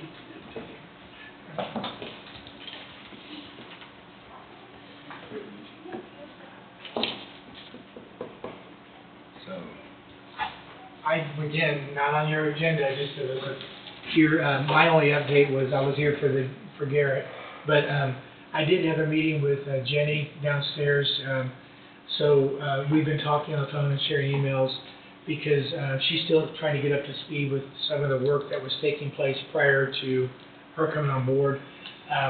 We had a good meeting. This is more just to let you know that, I've got some action items to help her out a little bit on some things that you all have discussed with her. But primarily, I'm going to put together some additional kind of white papers, I call them, to give her some background on like the Vito Junction project. I have verbally met with her and discussed it, but she had mentioned to me, and I do think this is good timing, this regardless of what happens with that, you have this asset, you have this industrial park asset or this property developed, you've invested already. There's probably the need to look at what are the infrastructure components that are needed to be added in development such that you can make this a very attractive site for future development. So what I told her I'd do is I put together kind of a list of those items that we think would kind of come in order that would benefit the county for I'll call it for marketing development purposes of that property. And with some recommendations that if you did it in this order, this would probably make this property more available and for developers who might have an interest, regardless of what happens with the other developments. right. I mean, to me, that's been my experience over 40 years. That's what you would want to do. It doesn't tell you anything, but at least we lay out a game plan that says, hey, if you want to start moving in this direction, we want to look at this, we want to look at this, we want to look at this. So I'm going to work on that on her behalf. And then with that too, we're going to do a couple of quick alternative layouts for possible how the site might re-look now that we might have some different uses other than what's there. Doesn't mean the other plan still isn't in the mix, but we just need to kind of see if you were to do it a little differently with maybe some smaller footprints, how that might be. And then there's just a couple other projects that I know were going on with the previous director that she's asked me some questions on that I need to update her on and kind of I thought giving her something that's in writing is a little more. Right. And then if you guys have questions, she's got something from me on a regular basis. Sure. So those were kind of my quick items that I wanted to cover with you. So. Good. Thank you very much. You bet, guys. Good to see you. Okay, thank you. And holler if you need me, for anything. So I guess our next appointment is canceled, so, Well, Amber needed to meet with you real quick. Sure. I needed to do real quick. okay. I forgot to have you guys sign the declaration, so, last week when we had the rains, the next day I talked to Wade and we got a verbal okay from him to declare a disaster declaration, kinda like we do during the Wolf Creek exercises, but in real life this time. This just says that we had a lot of, rain, we had some damages. We didn't have to go out for state resources, but we could have once we did this declaration. And this is valid for 7 days, so I talked to the state, and they said since we did the verbal on the 4th, that it'll be basically up tomorrow, but we're not sustaining any more damage right now. If something happens Thursday, which it's not going to, we just do another declaration. Or we could extend this one and extend it another 7 days, but I don't think that we're gonna need to, so. I'm gonna pass this on to you. You need to sign this, and then Angie needs to seal it. And if you would write the time in here that he does it. I really hate Oh. ever doing anything without consulting everybody, but I Right. thought, I don't see why anybody It was would kind of object. a- We're just trying to. right, it was kind of a- So, It you was kind of an understand though, I emergency, just, I don't like the. I could've called, I I'm could've just a called board y'all if member, you wanted me like to. everybody else here, is all, you know, so. Yep. No, And I That's fine. probably should have, I think in my email update, I did say that we did a declaration. but I you did. I did not. That's fine, and Yeah. I'm good with it, I Yeah. just want to let everybody know, Do we need to let do a everybody motion make on that? decisions. Oh, yes, yes, we do need to do a Good. motion. I didn't prepare one. Yeah. I got, okay, so to sign the disaster declaration? Yeah. That's all? Yep. Okay. Here's the Should actual- we put effective anywhere? That's why you beat the Date. chairman. That's the big chair, yeah. Effective, 4, because that's what Right, that's why you beat the big chair. I hope nobody finds out what my perk is on that. Right. That's actually bonus. Yeah. He gets phone calls late at night. And early morning. And it was effective before? Yes.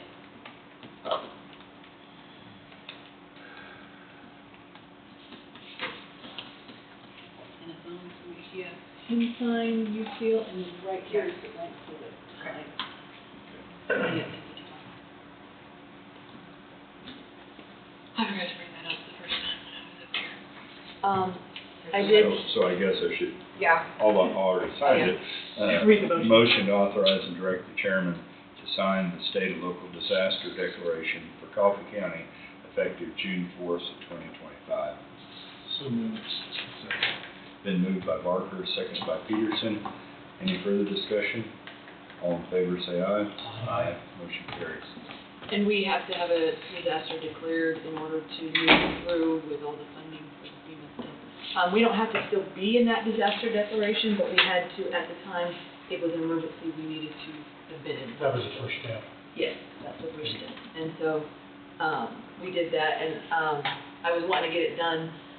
The state called me and wanted it, and I was like, well, I can call, and I said, do a verbal. So I called Steve, we got it done, no big deal. Oh, Wayne. I mean, Wade. Turn that thing around, sir. Don't let me look at that. I called Wade Steve. And update, I did talk to John Redmond, or I talked to the Corps, and they want the resident to call them locally. Because he probably hasn't talked to them at all. Not that I'm aware of, Okay. he didn't mention it. I've got a contact number, I will run it back up to you because I forgot it too. Okay, great. Or You can text it to me. Yep, that's what I was gonna do. Contact for the property owner? No, for the Corps, just Yeah, so. the Corps, yeah, It's got and a he good said, number to reach him at. he who said needs to talk contact to. them locally and they can see what they can do. Okay, because sometimes having a number to a government agency doesn't get you quite as far as you need to get. But yeah, keep looking. He said it's best to start local, and then if they have to go up, maybe, but he said if he called Tulsa right now, they'd probably just send him back to the local. So, he said he thinks we might can work something out, but he needs to kind of know some details and stuff, so he could have him call. Well, I'm sure, Very good. and I'm sure this individual didn't know where to start with, so Right, exactly. exactly. This is where it started. And he'd already talked to someone at the county before, Sure. so Right, that was right. already in the works at Well, that point. it's a county road. so- I hope that that gets taken care of, because I want everybody to be able to access their home, no big deal. Right, right. right. And I wouldn't want to have to drive it for 2 years. There's that. Okay, thank you for this, and I hope to not be back today. Okay, Thanks, thank you, appreciate your help. Well, I guess we don't have everybody here we need for the next item, so we want to sign a few things first, or special issues. And the board's available. Tom's gonna get.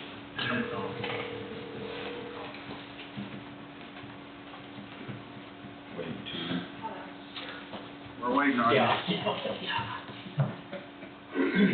the sheriff knows where to find people. Wade says he thought it was 11:30.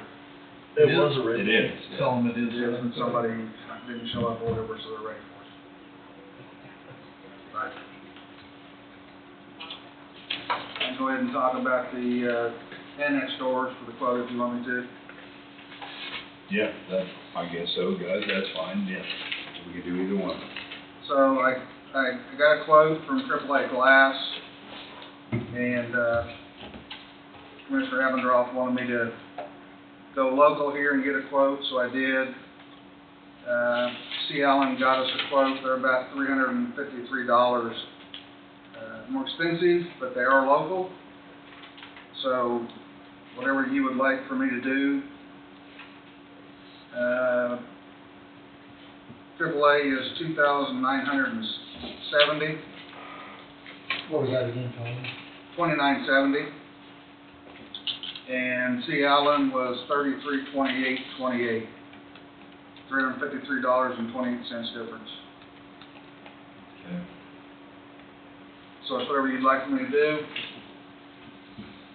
So is there a customary percentage that we try to stay under to do local, or is it? 5%, I think. So is it up to our discretion to do this if we want to? I guess either, correct, we can do it that way if we want.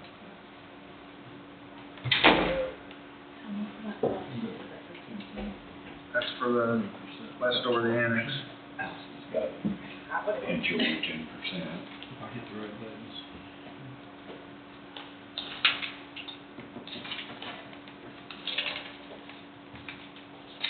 And our spread is 5%? But we can't do it though. Yeah. I'm a big proponent of trying to spend our tax money locally, if we can, to support our taxpayers that contribute to us.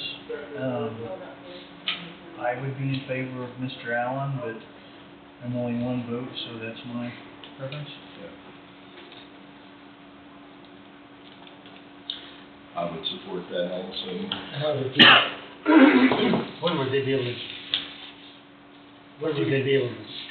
perform or get what you needed, Tom? Do you have any idea? Again, all I gotta do is order the door and come put it in, so. Oh, okay. I don't think it's gonna be that big a deal, it's just, I didn't talk to anybody about that, just trying to get a quote. Sure. I'd be in favor of just keeping it local. Something goes wrong, they're local, they can come fix it. Yeah. Say I'm waiting for somebody for 4 years to get it come in, so.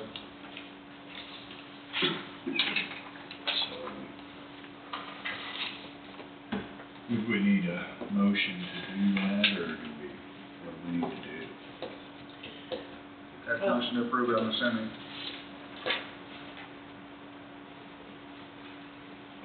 So, Tom, did he get you like a written formal bid? I have one here from them and from Okay. the other place. So I was curious if you got that. It's under 10,000, so, I mean, you could give him a thumbs up if you wanted to, or you can make a motion to have him do it. So it's under the $10,000 bid process, so, Right. you know, again, if you just tell me that for me to do whatever I'm gonna do, I'll call Alan and tell him to come down and get it done. so is that agreeable with Yeah. everybody? That's fine. Todd? Yeah. Okay, so I guess a thumbs up serves our needs, and I'm fine with that. And what was The Fellow's big name? three. C. Allen? See Alan, yeah, Okay, C. Allen Doors. Okay, so. yeah. Okay, Luke Allen's his name, so that's, okay. If you want a copy of these, Angie, if you do, that's fine, if you don't, that's fine. Just whenever you get What? it, turn them in with the voice. Okay. I'll get involved this afternoon. We're in the process of, moving. Today's the first day of the move.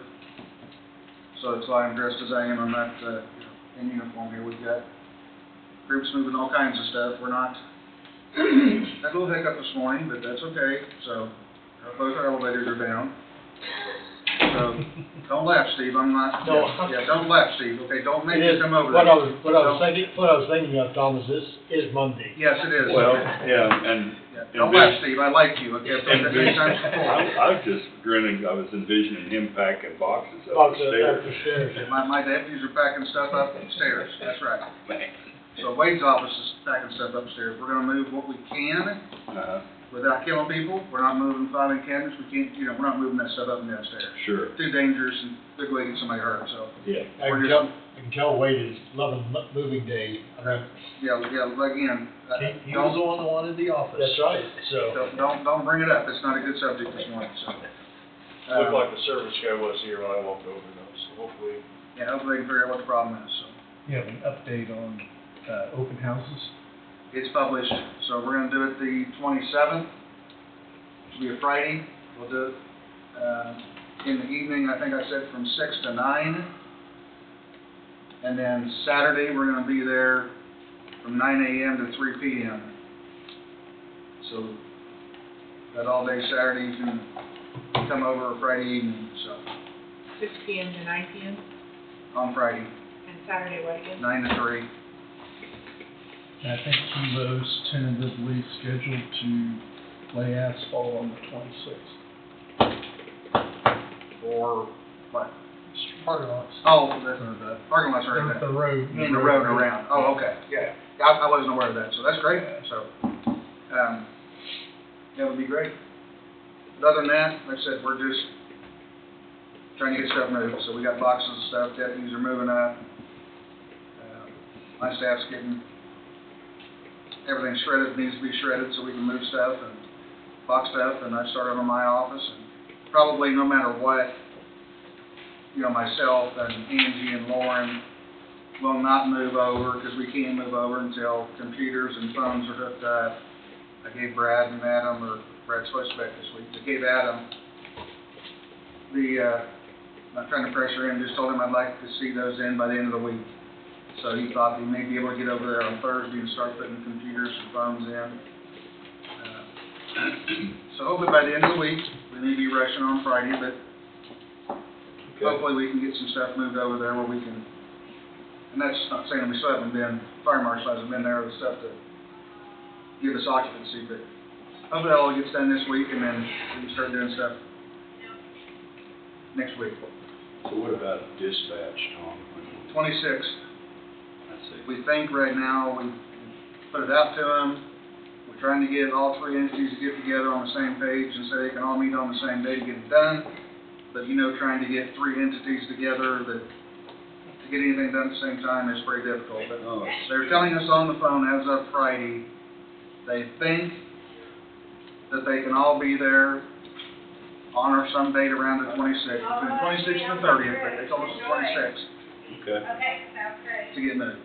So they'll move one system over totally, get everything set up, make sure it's up and operational, then go back and move the other two over, so we'll have all three units over there.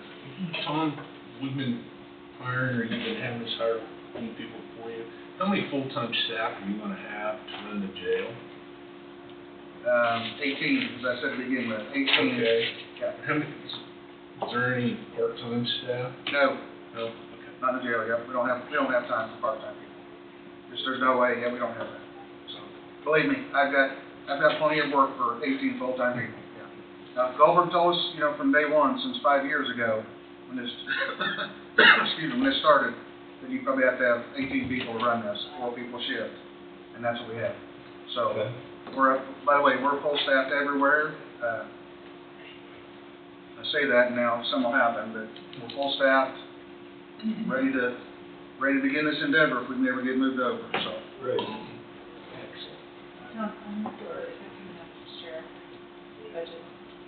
Oh, I thought it was gonna come out general maintenance, but we can come out wherever, I suppose. I didn't know. Oh, I don't know, I just expected to come out of general, because it's the annex, but come out of building maintenance, but I can take that out of my budget, I think.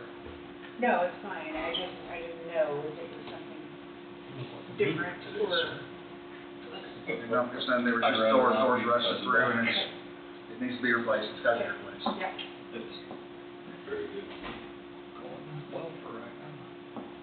Gentlemen, is that okay that this comes out of general, the building maintenance fund? Yeah, I wouldn't see why not. Yeah. The door? Yeah. Any update on your tinting and lobby? We have that? Stay tuned. It's on it's part of the packet for you.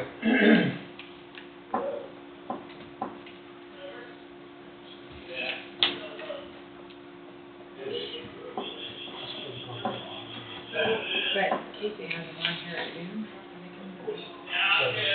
I know she's got it written down. Have you already gone, Cole? So I didn't know.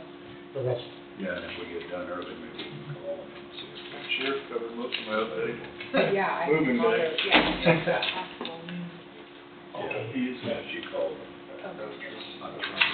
Yeah, I did, I just didn't know if they got back with it there. Yeah, she said her and Come over, I'm not gonna Stacy box Ray some were stuff up coming my over office. till noon.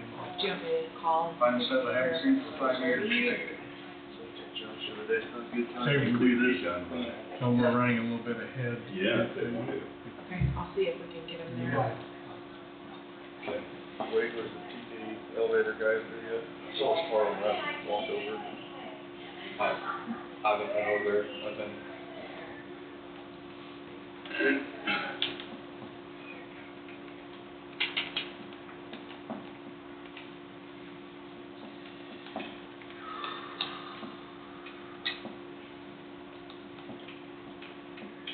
If next week we can go ahead and add River City to the agenda at, what did we say, 11? They're gonna come in and talk about phase 2. We had a meeting last week with tentative numbers. I think getting close. Yeah, getting close. So that's probably the best way to.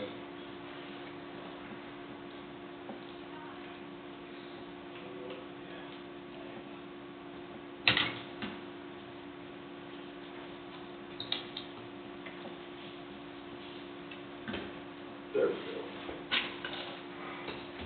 Technology. So take one, pass it around. I emailed this to you, Angie.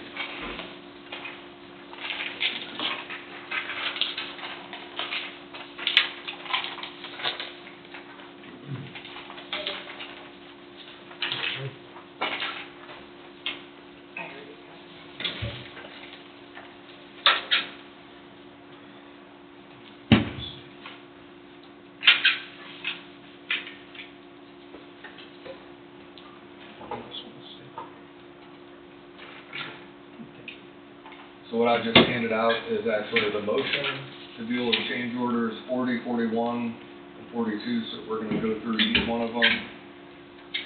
You have Tom here, Cole here, and myself here to talk about them. I think mainly it's Tom and I, but we went over these, so I'm gonna start with 41, or 40. So 40 has to do with added recirculation piping and pump for hot water return.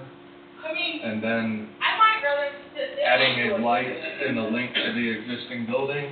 And the reason why it was revised was there was a restocking fee that Tom and I said the county's not paying because it's not our issue. So after a period of time, that restocking fee got removed, and that was what, $3,000? That was for the sump pumps, elevator sump pumps. Elevator sump pumps, totally different. They wrote it off, I mean. Oh, it was wrote off, that's a So different we'll one. see what happens if it comes back. But that was where the pumps had to be smaller size, they had to cut the hole bigger, engineer talking. Yeah, that's pretty difficult to understand. You gotta make pumps smaller or cut the hole bigger. And then they wanted to, because the pumps we had here wouldn't work, they were gonna send them back and then charge us $3,700 restocking fee, and that's where it's at. So, anyway, it's not on here anymore. They've taken it off, so we'll see what happens later. So, the piping and pump issue, apparently it was something that, wasn't this something that came out of Lynn County? And because it happened and became an issue in Lynn County, it was something that, addressing it now instead of having to address it later type of thing. If you wanna maybe explain what that. So the recirculation piping is to have, we have instant hot waters, and with as big as the loop is, in the short of the time frame for the Willoughby water management system, they have, 12 seconds or 17 seconds to get water. This would help keep the instantaneous water heater, have hot water in the loop the whole time, rather than waiting from the water heater to the fixture. They're just pushing a button and water comes out, 12 seconds, whatever it is. and then it stops, and you push the button again, there's only so much amount of water. Well, if it's not hot water, then you guys got guys just standing underneath showers, pushing buttons. And they can only press it so many times before it stops. The system will shut them down so they don't try to flood a cell, for example. So the idea is it's gotta have hot water constantly coming out. So, it's gotta be done, it's gotta be done. So, just a question, hot water, I suppose, is at a level that won't burn you or something? The temperature of the water? 105 degrees, just max is what it says, I think. Yeah, Yeah, so, it's safe. supposed to be, yeah. Then the light into the link into the existing building, if you'd been over there, you would have seen it looked probably darker than it needed to be, so it added a second light, a third light. And then everything that ties to that is, I go through every single page. It's pretty self-explanatory. It's all the cost breakdown, what the question is. So, for example, here's the response related to the piping. The question is a little further on. Here's some of the equipment that's being added. All these change orders have all the work so that you can see exactly what it is and where the dialogue behind the scenes came from. I have hard copies here too if you want to look at them.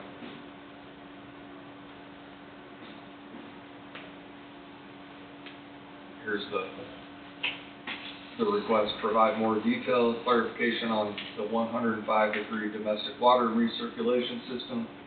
Plans are vague on how these should be piped. How is the tempered water tying back into the cold water before the mixing valve? And that's the question from McElroy's. And then this goes to the link for the light.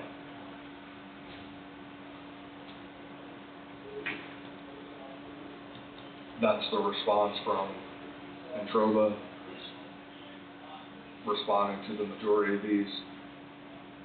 Provide new balancing valve downstream of the 105 degrees return pump and a key to split the recirculation between the return line to the water heater and return feed to all the TMVs. HWRP will be set to run at 8 gallons per minute and 4 gallons per minute going to the water heater and 4 gallons per minute split between the 4 TMVs. New recirc line will feed back to the cold water feed of each TMV pump model or HWRP-1 will change to Grundfos Magna 1 3260 FN set at 8 gallons per minute. Probably what Mike's putting in houses he's building.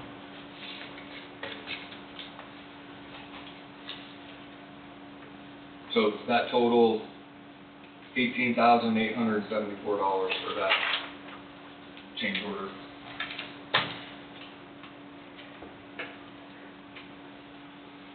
Any questions on that one? 41.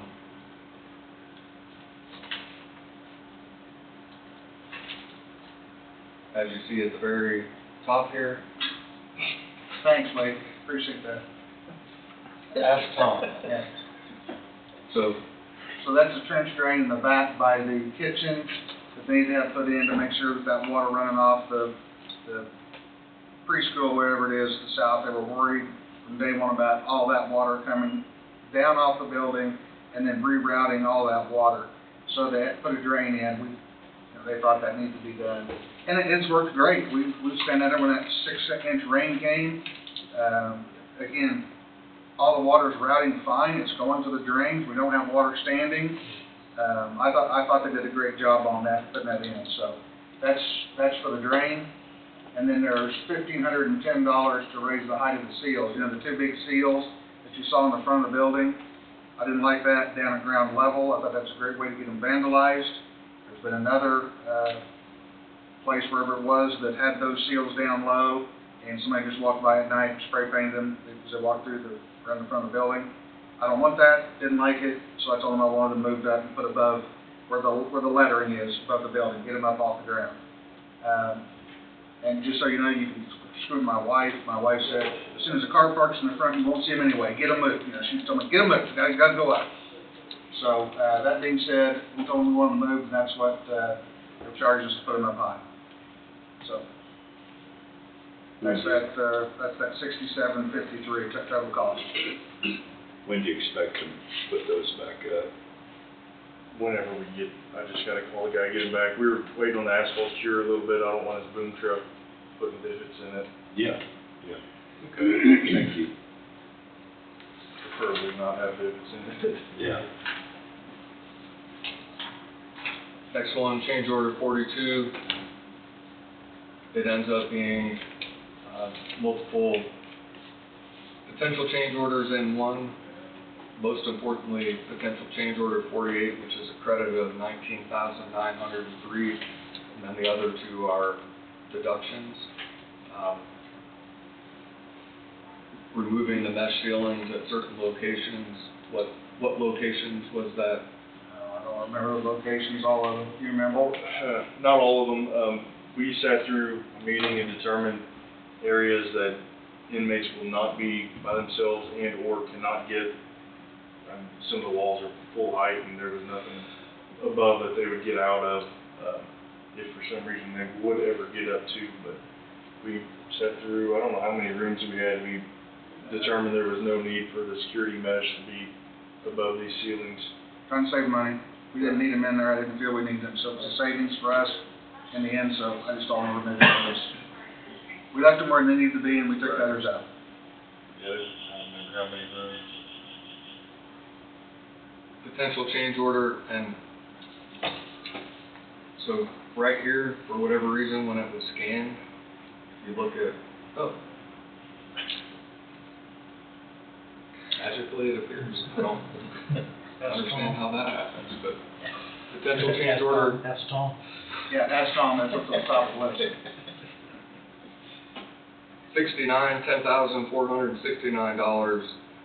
That's basically running fiber from this building to that building, and I think originally it was thought to be a different way, that it had to be run this way. Yes, originally when this was added, we had two 4-inch conduits that were going to the generator for spares.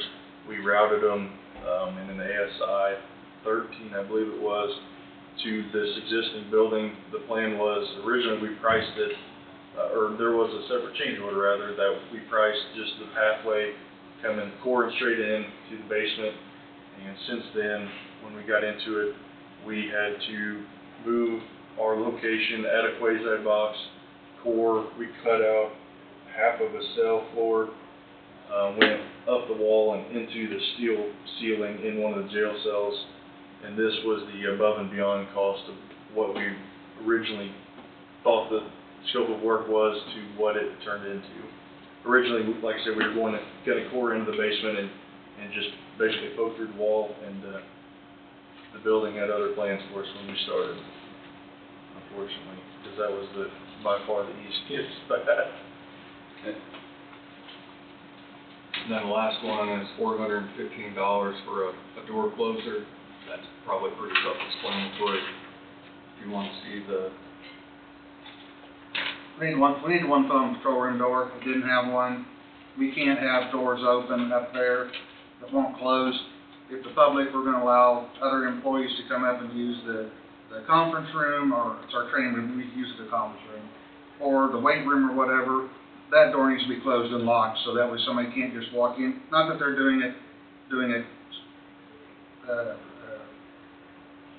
in a nefarious way, but they can't see due to NCIC, due to federal requirements, they can't even see something laying on our desk.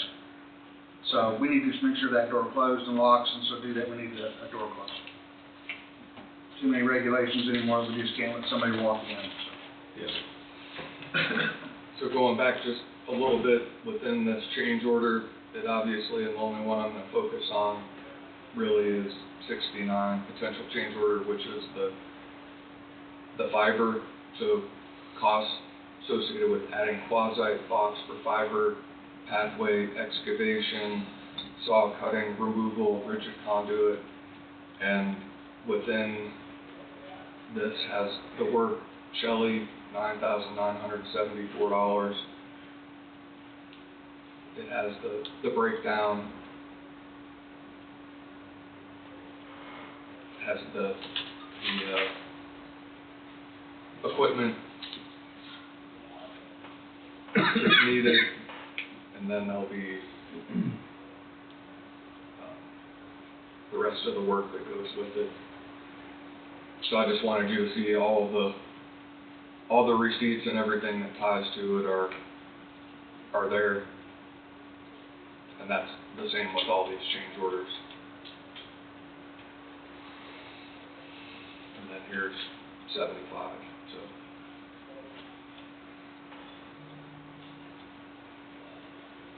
so those are the 3 change orders for today. As you can see, that's the last one and the most recent one in our meeting last week. The question was asked, once we get, how many outstanding potential change orders are there, and at what point in time are we going to have an idea of what it's anticipated is going to be left in the construction contingency? So there's, I guess, good news and bad news both at the same time. There's potential change order 75, so we know we at least go to 75. I don't know where you are now. I have priced up to 78 or 79. I should have looked at that before I came over. Most of them are in GGA's court of review. I've done my review process and sent them on. With all of them totaled, I believe our contingency remaining is down to, would you say 20 to 40? 40,000 or something. I thought you said 40,000. So just so there's no sticker shock later on down the road, there's enough change orders out there that approximately $100,000 is going to be shaved off of what it shows here. You know, you're opening the building, moving in, and these change orders will continue to circulate in. The way the process works is Cole does his work, and then he sends them off to GGA. They have to review them, sign off on them, then once they sign off on them, then they come back to us. So I don't know how many you have under review, but just so you know, that's how that process goes, why there's a delay. We just received these last week, so this is a pretty quick turnaround. You see the date, May 29th. So if we turn these around pretty quick, but for example, this one, Cole 42, how long was it in GGA's hands?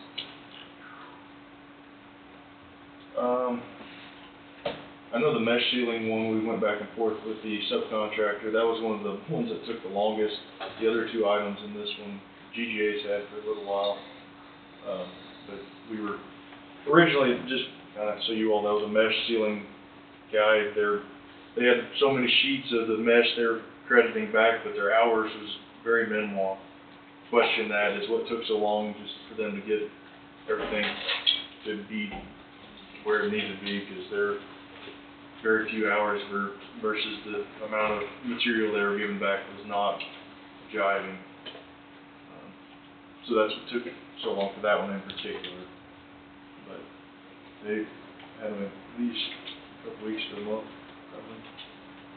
So the main point I want the public to realize is we're still under budget.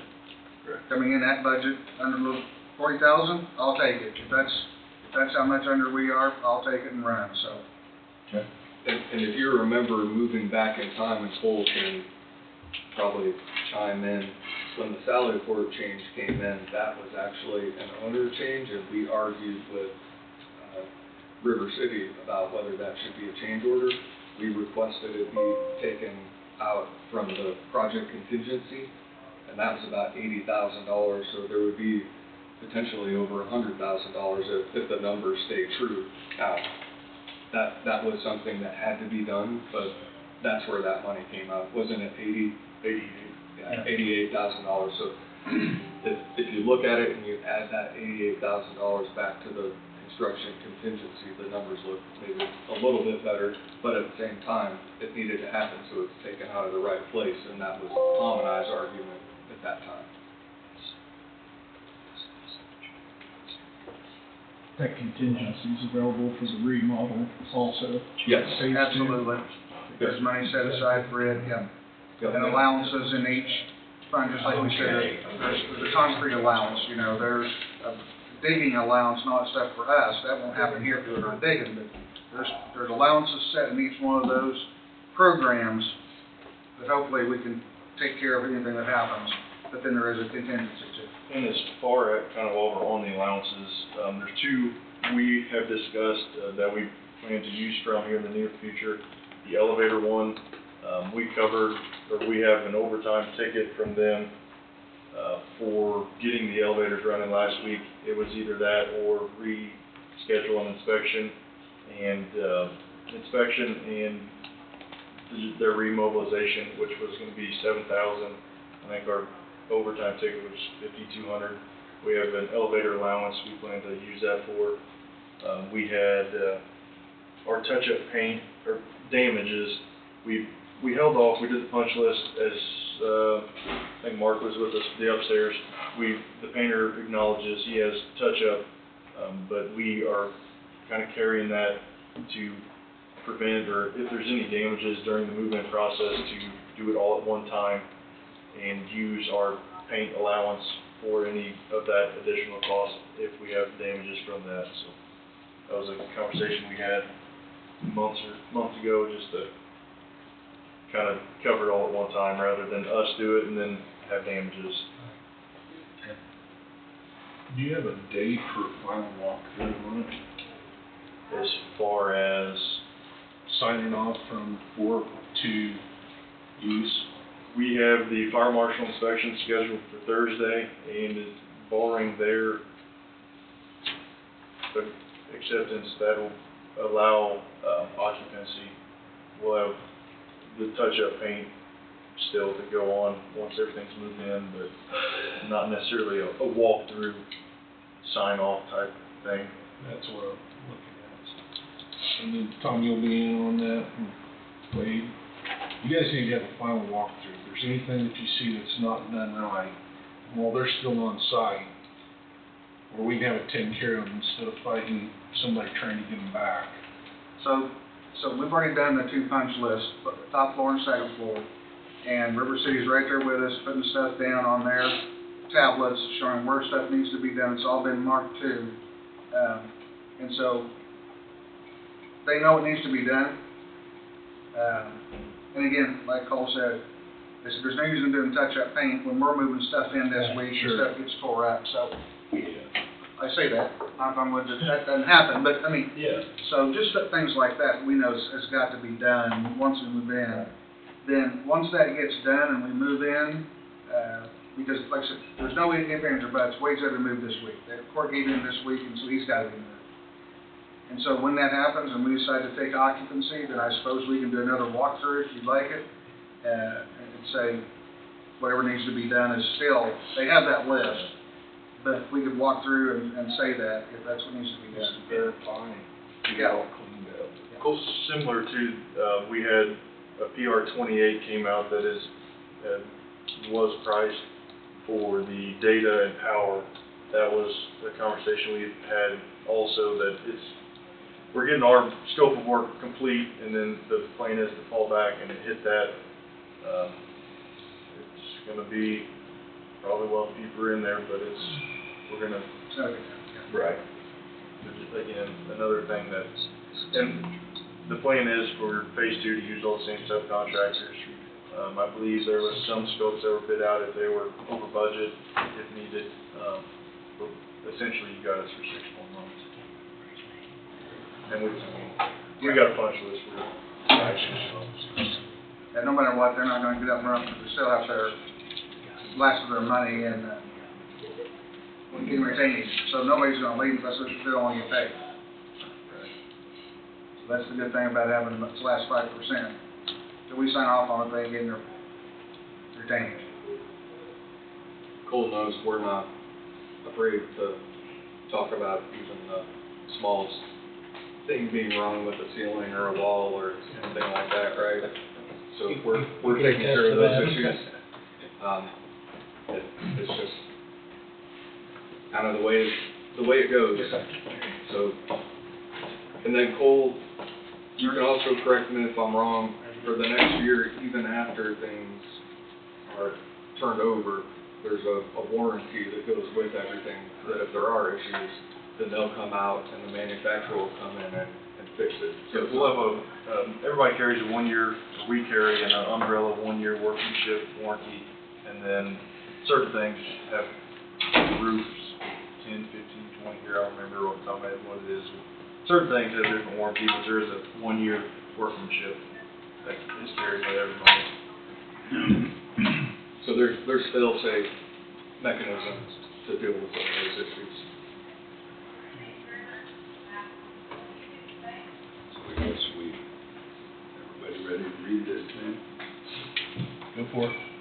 Okay, motion for the board to approve and for the chairman to sign the following change orders regarding construction related to the Coffee County Law Enforcement Center as approved by River City Construction.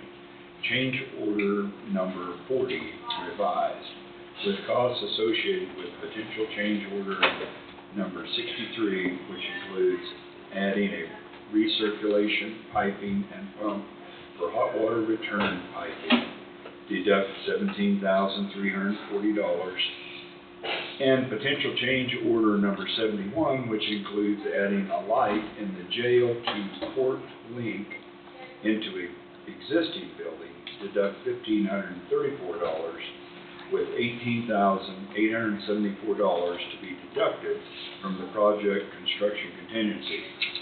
Change order number 41, with costs associated with potential change order number 67, which includes adding a trench drain and relocated kitchen delivery door, deduct $5,243, and potential change order number 78, which includes raising the height of the seals on outside of the building at the front entry, deduct $1,510, with $6,753 to be deducted from the project construction contingency.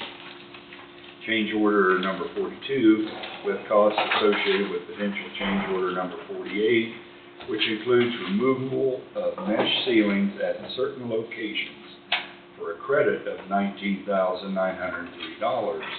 Potential change order number 69, which includes adding passway for fiber to existing building, deduct $10,469, and potential change order number 75, which includes adding a door closure to the patrol room, deduct $415, with $9,019 to be credited to the project construction contingency.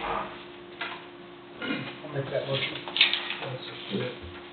Let me, I'm sorry. with no change, Sorry. that's okay, with no change in the project guaranteed maximum price of $25,712,885. I didn't mean to. That's okay, but it's been moved by McCurry, and do I have a second? Barker seconded. Any further discussion? All in favor, say aye. Aye. Motion carries. I should about have that 25 million figure memorized. Thank you, gentlemen. Thank you, Thank you, gentlemen. Thank you, gentlemen. Stand back down.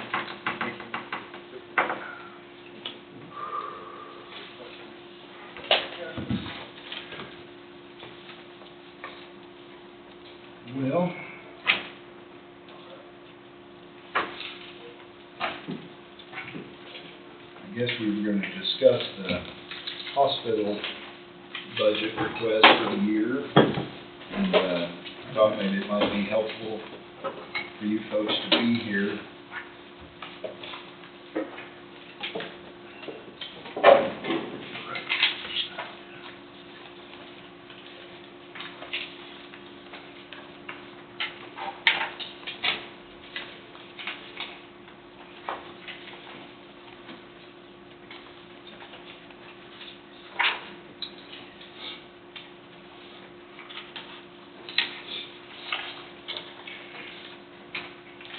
How you all doing? Great, how you doing? Good.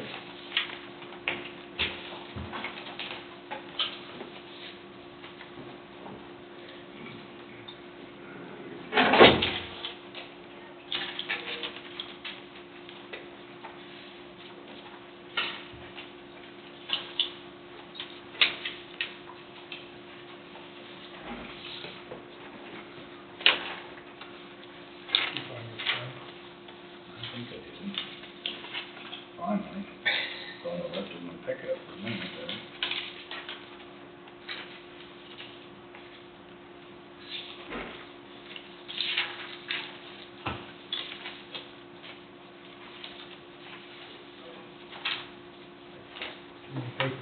Who's ready to just jump in? I think so. Okay.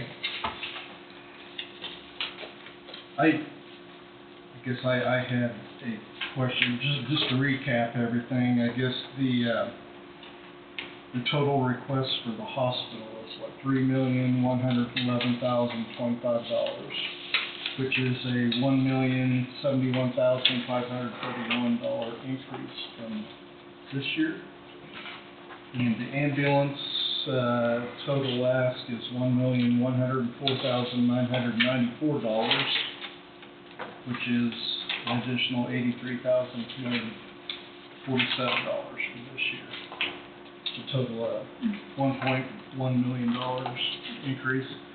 I know when I sat in the previous board meeting, so that additional amount would, I think the term was make you whole, I guess, what exactly do you mean by make you whole, I guess? I mean, is it just to break even, or is it to have some additional funds in the future, or I guess what exactly is make you whole, or make the hospital whole? Sure, so, actually, the ask is actually less than the projected loss, for 2025. So, the ask is to allow us to offer cost of living raises. Right now, we have a budget at 0 cost of living. Even at 2.5% cost of living, that's about $400,000 a year that we do not have in our budget. Because we really to see what the next 12 months looks like, or the next 6 months. We are potentially looking at some potential cuts to Medicare and Medicaid. Easily could be north of $300,000+ on an annual basis that we're potentially looking at for cuts. In addition to that, there is no capital budget in our budget, so it is essentially just trying to make us whole without making any additional capital acquisitions. You laid the Bergen Center down. That was $1.5 million estimated. 1.3 on an annual basis. And then you're asking for this much over that deduction from your current budget. Correct. So that's putting you at basically $2 million in the neighborhood of what you're asking for. Correct. So in regards to the labor and delivery department, we're only looking at a maximum of 50% of that, because we're only doing it for 1 year. Not for half a year, I apologize.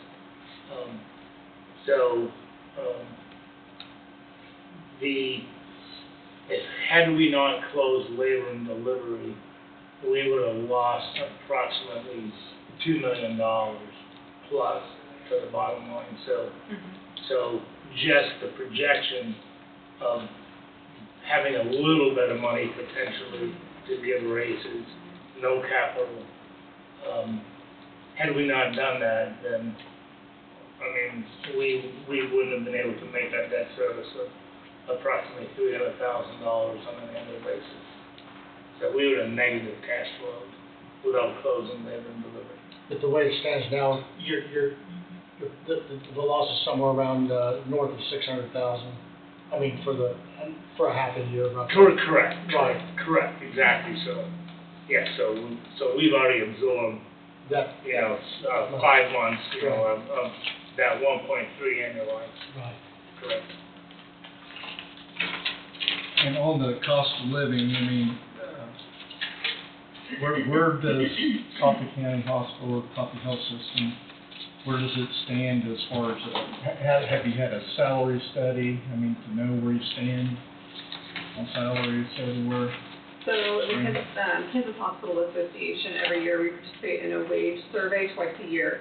And then what the Kansas Hospital Association does is they compile all that data from all hospitals around Kansas.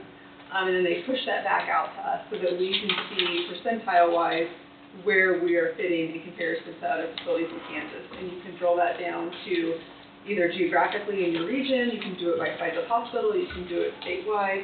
And so all of our salaries do fit into that KHA scale. Now, as far as where they fit in percentile, I have to pull all of that to look to tell you if people are falling in the 50th percentile, 25th percentile, or what that looks like. And of course, it updates twice a year.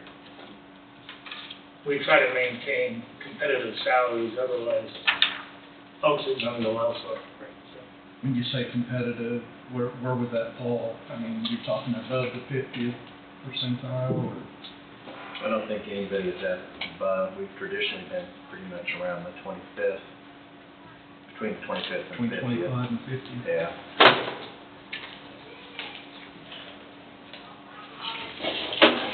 And I guess to address that a little bit, Steve and I had a visit with, 2 of these folks. When was that, Steve? It's been a busy week for me. But we discussed, that we've got public funds involved here and people curious about what those wages are. And the answer that I got made total sense, that if we disclose our wages to our doctors and everything, then that gives all of our neighboring hospitals a wage list that they can come in and try to bid to try to hire our people. So that could be pretty catastrophic. I would for expect that to be disclosed, I just didn't know. No, and not so much here, but just, I've heard that, if the public money is involved here, then why don't we know what all those wages are? And then, and I didn't think that was necessary, but that was an even better explanation.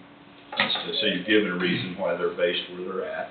Correct. So, that answered the question for me. And to that point, I requested a meeting with Stacy and Ray, just for myself, so I could get a better understanding, or try to get a better understanding of where the budget was, and they were gracious enough to give us some time with them. Right. And I'm not saying that I totally understand, but I've got a better feeling for it. Right. There was one, if you'll, and I don't think I'm stepping out of line, but on the cost report update. Sure. So there has to be some money refunded to Medicaid, is that right? Yeah, so, for 2024, several months ago, we knew there was gonna be, a liability to Medicare, because we're cost-based reimbursement. In an ideal world, we get 101% of cost to render services to Medicare patients.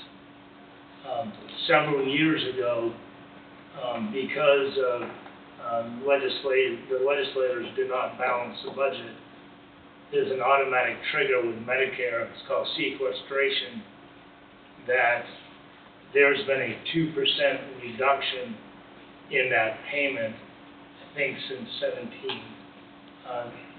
That did go away during COVID for a couple of years, it got brought back, so in an ideal scenario, we're supposed to get 101% of costs, which again, 1% margin is not a lot of money. So minus 2%, we're getting 99% of costs.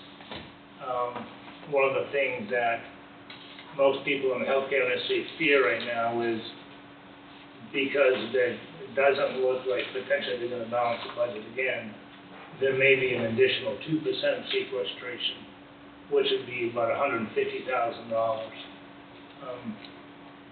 That does not include anything else that you kind of read about and watch the news, et cetera.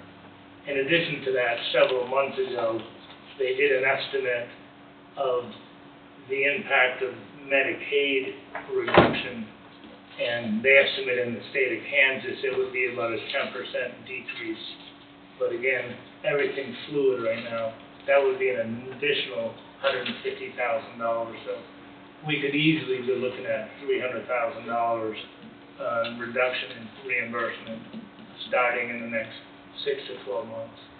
And to add what Ray was saying, in the perfect world, that Medicare reimbursement, if the hospital only saw 100% Medicare patients, then that would be, beneficial to us. But obviously, we only see about, 43%? Correct. So we only have 43% that's cost reimbursed. The other is insurance and private pay. Correct. So. Right, so we collect approximately 50 to 55% of every dollar we bill out.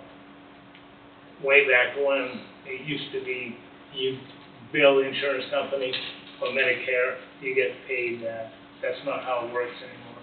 Additionally, the margin used to be in the commercial policies, which used to pay about 150 to 180% of Medicare. Now they're all negotiating 120, 130% of Medicare. So all that margin has gone away. The cost of living, the cost to provide that service continues to go up, obviously. But the insurance companies keep on ratcheting down that reimbursement.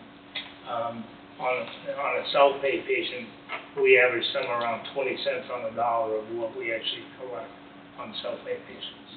So all together, we collect around 55% of every dollar that we bill out. So when we did the cost report analysis for '24, because we're cost-based reimbursement, before I got here, there was an adjustment to the fee structure. Just because you bill the insurance company does not necessarily mean you're going to collect more. Specifically with Medicare, if they're paying 50 cents on a dollar because they've established it costs you 50 cents of every dollar that you bill to render services to Medicare, well, when you increase that fee, Medicare continues to pay you that 50 cents on a dollar. They don't adjust. They don't adjust. So when we did the cost report, we had a liability of $600,000 that we have to pay back for 2024. We just filed that cost report at the end of May. How did big hospitals, they're working with bigger amounts of people, bigger bills, how do they survive compared to what we've got going here? So they have a lot less overhead because, so if Hoover's was open 24/7, they would lose money because they have to staff it. Right. So we have to staff the hospital and emergency department, and prior to that, OB, essentially 24/7. And if you only have one patient, two patients, whatever, your overhead's pretty high. Okay. But if you can have, so it's mainly staffing. The big thing is volume. They have the patient volume that you need to sustain the services. And secondly, they're bigger, they have better negotiation power than we do with those payers as well, which these small hospitals lack, unfortunately. And a lot of the larger systems have endowments, so they're living off of donations. Okay, you just put in a $25 million accelerator for their radiation oncology unit, all privately funded. So, it makes it easy. I need to pull some of that money down. I know. That would help. Yeah. So a small rural hospital without county support, there's not enough money to go around to render any quality care and actually getting reimbursed from Medicare, Medicaid, and or the commercial. Well, you just wouldn't have any, would you? Correct. You wouldn't have any services without any subsidy. Roughly how many employees do you guys have up there, or an average? Right now, about 230. Is that a pretty even number consistently then? I would say so. It's definitely come down over the years, but yes, right around 230 is where we've been for quite some time. And that includes all the specialists coming in? Does not. That only includes our employees. Actual employees of the hospital? So the specialists coming in, we don't consider them to be employees necessarily. That's approximately $15 million a year, plus a 20% on top of that for benefits. So looking at about $18-19 million in employee salaries and benefits.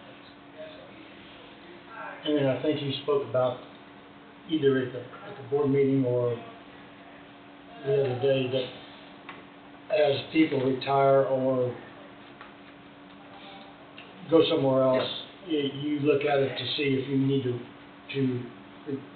keep that position filled or if you can handle it without adding any more. Correct. Or replacing that. Yep, yep, that is a routine practice, trying to do more with less, essentially, is what we're trying to do. Yeah, so instead of laying a bunch of folks off through attrition, naturally them retiring, moving away, et cetera, really analyzing whether we can absorb those responsibilities, and Stacy indicated, more with less. That's what you need to do in any industry. It's even more difficult in healthcare. Walmart sees a 25% increase in their product. They just increase the prices by 25%. We can increase our charges by 25%. But you're only going to But that doesn't mean we're getting that back. You're only going to get. We're only going to get the negotiated reimbursement, or Medicare is going to be 99% of what it costs us. So since you guys decided to close the OB part of it, are any of those employees or members that were in the OB part of it, were any of them shuffled around to try to make use of them? Were they laid off? What happened to those individuals? That's a great question. Part of the reason for the closure was difficulty with staffing. So to be completely transparent, there wasn't a whole lot of staff there to begin with. We had 2 contract staff members, both of which their contracts just end. So they're no longer won't be with us any longer. And then everybody that was employed have been offered positions within the organization. And the way that we have historically staffed OB is our med-surg unit and our OB unit are kind of together. So you at least have one nurse on every shift that is OB trained, but if there's not a labor patient, they're taking care of med-surg patients. So a very easy transition for most of them to just join our med-surg staff, or if you have looked at surgery or ER, some other things like that as well. But yes, everybody has been offered positions, and I feel pretty secure in saying I believe we're going to retain everybody, which is wonderful.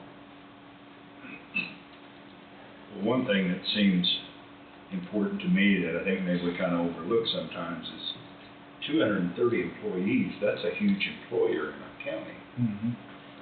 I realize the county's helping fund that, but Yeah, there's a general rule of thumb that if you take salaries, multiply it by 2.5 times, they estimate that's the annual economic impact. So at $15 million, you're talking $37 million on an annual basis to the local economy. Right. And then the other thing too that we talked about the other day was in the last several years, there's been $4 million of investment back into the system with equipment, repairs and maintenance, air handlers and things like that, new electronic medical record. We had some construction with the MRI building having to go in. So there was $4 million that was invested back in the system needed, and that was not, the system didn't borrow any money on that. So that was all money. Some of it, unfortunately, COVID was a horrible thing. It did generate some money for the hospitals. But that money's long gone, so, there's been a lot of hospitals, including this one, that survived off that COVID money for several years. What kind of impact, if any, has the loss of the Yates Center nursing home had on us? And on the flip side of that, I think they announced that they're going to rebuild, and will that have any impact on us in the future? Yeah, I mean, it had some, just because some of those patients were our patients, but it's hard to quantify how much it's affected us right now. But they have gone to other facilities. Some have come to Life Care, and so they still remain our patients. But if they've gone to Pittsburgh, et cetera, then we're probably no longer taking care of them. I mean, in the past, do you get some of that revenue at the Oh, yeah, for medical sure. center and Yeah. then even up here at the Yeah. hospital? Yeah, definitely.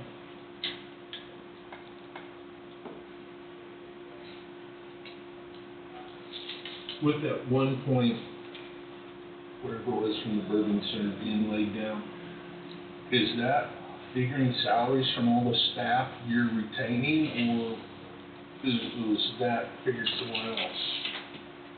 So, there's a lot of different expenses in having that 24/7 labor and delivery.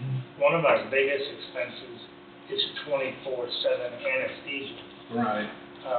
So we currently pay to have a 24/7 anesthesia, but due to the low volume, we collect 25% of what we pay out in anesthesia coverage.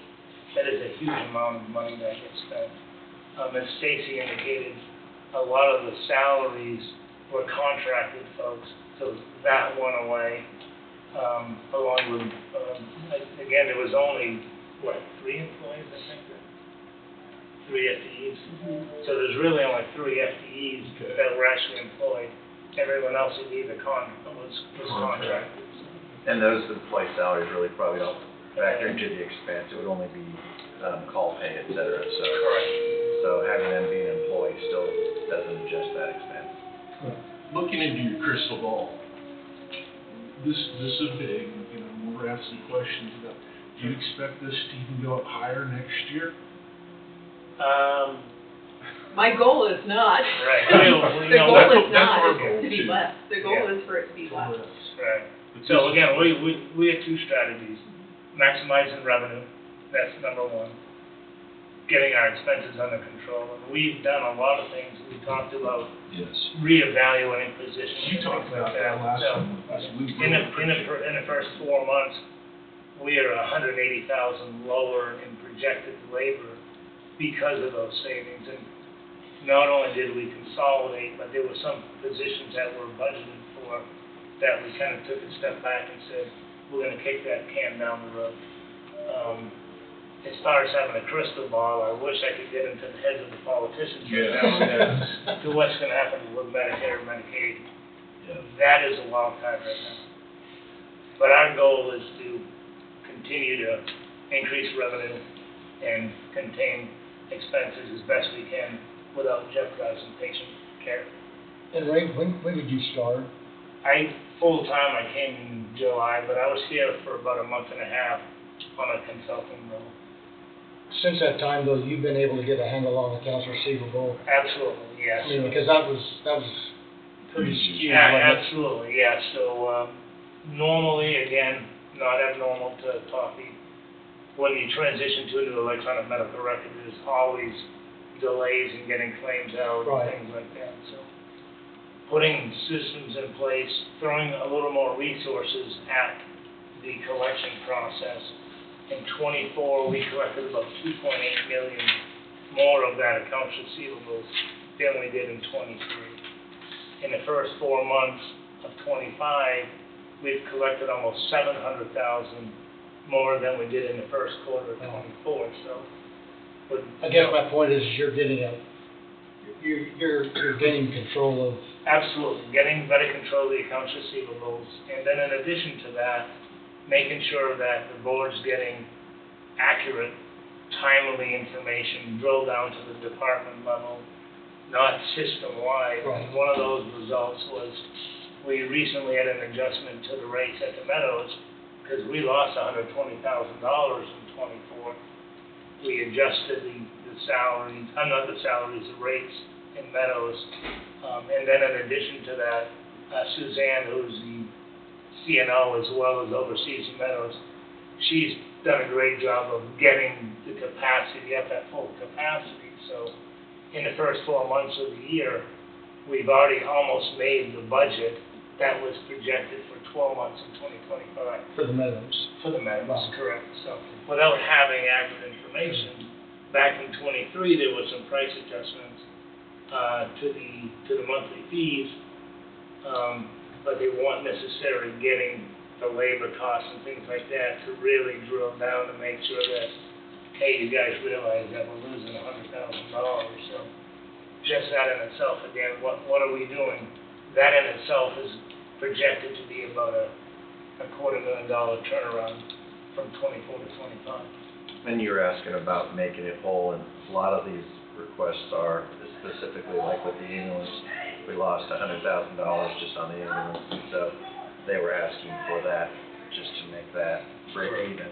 They're not trying to make money on it, but they're asking that $100,000 to break even. And I think I can't remember if I asked Stacy or Ray, but it's not based on needs, it's based on needs, it's just trying to get you back out of the hole and on a level playing field. Correct, right. Is the way I took it. Correct. And had we not closed down labor and delivery, the ask would have been a lot more. Right. So, I mean, we are doing whatever we can to really take a look at that, and as painful as it is to close labor and delivery, it's just that $1.3 million annual loss is just not sustainable. Well, I've been really impressed with all you people on the administration side. I think you've got board members that are actively involved and have some business knowledge, and you're all fighting to be more efficient, looks like to me. I mean, I'm pleased with the results you're getting. Looks like. Our goal is to be good stewards with the funds. Yes, sir. But I feel like with your new administration and with the board that you have right now, I really believe that you're headed in the right way. So. Yeah, I agree. You've had some tough questions here. It's nothing against you guys, it's just You the don't do that. stewards You're of doing your due the money diligence, of we it. appreciate It's it, yeah. Yeah, everybody's just It's trying to. big ask. Oh, yeah. Just like your board's doing it, we're trying to do our job. Absolutely. And Stacy, one thing that you said something at our meeting was that the past you'd been using quite a bit of consulting. Yeah. And the point was that you're not doing that anymore, and that would have been quite costly, if I understand it right. You are correct, yes. Yep.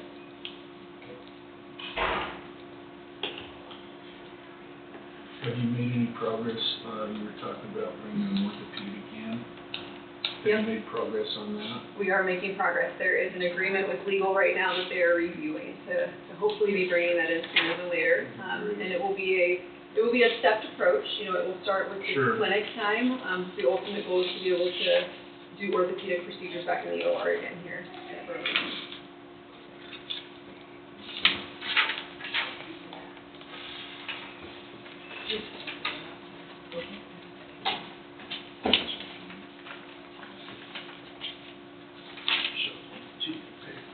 Yeah, no, too. I had lots of papers. Just add the stuff to it.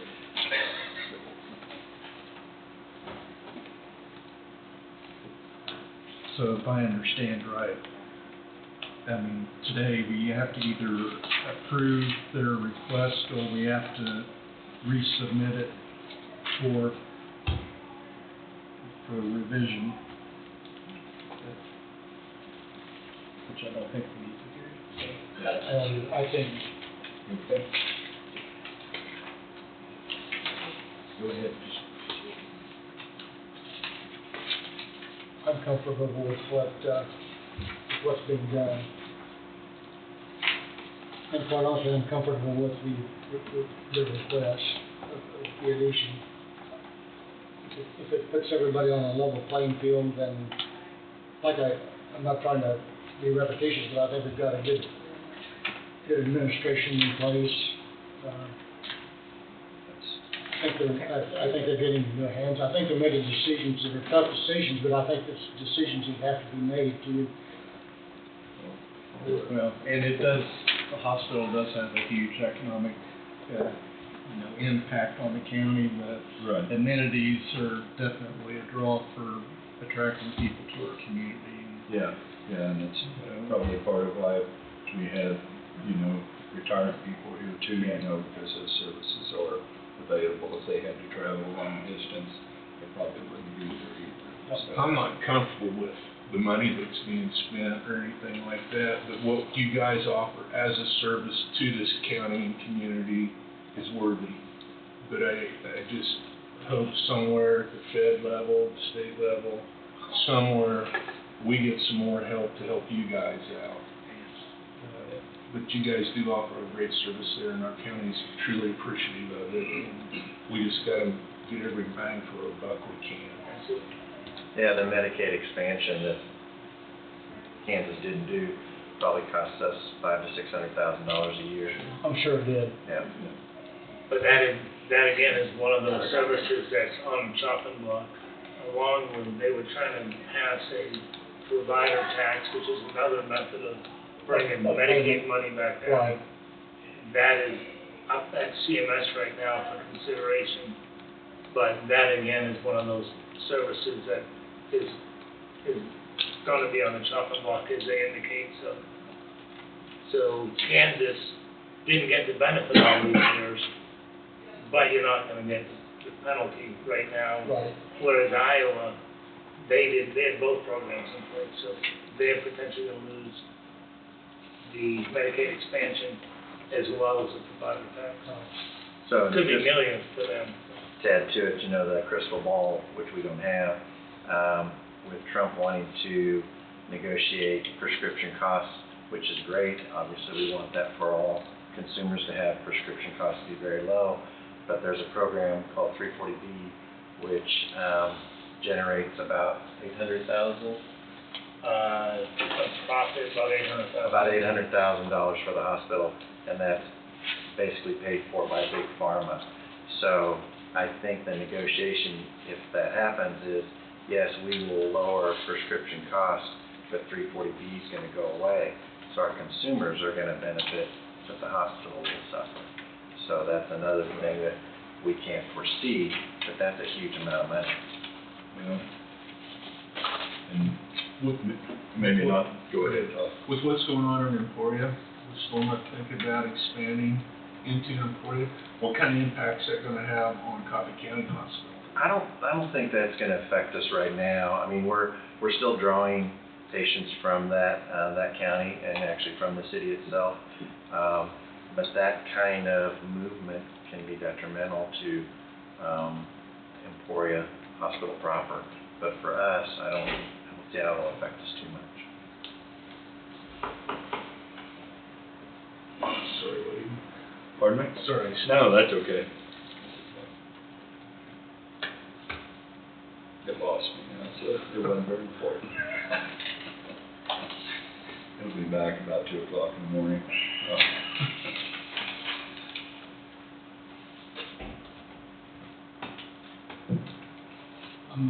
I'm good. I'll move to approve the 2026 hospital budget in the amount of $3,111,025, and the ambulance budget in the amount of $1,104,994 as submitted. I'll second that. It's been moved by Peterson and seconded by McCurry. And is there any further discussion? All in favor, say aye. Aye. Motion carries. Thank you. Thank you, folks. Thanks for your time. No, thanks. I appreciate you coming back up. We Yeah, just anytime. thought we needed a little more information. Excellent, thank you. See you guys. Thank you very much. Thank you very much. Take care. Appreciate your Take support. care.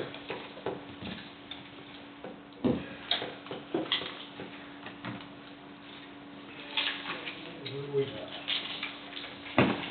Hopefully there's better news next year. I just feel like they've got a good, I think they've got a good handle on it now. Hope you're right.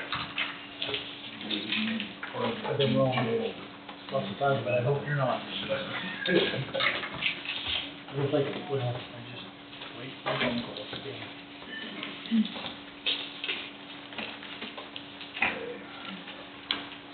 Start getting around.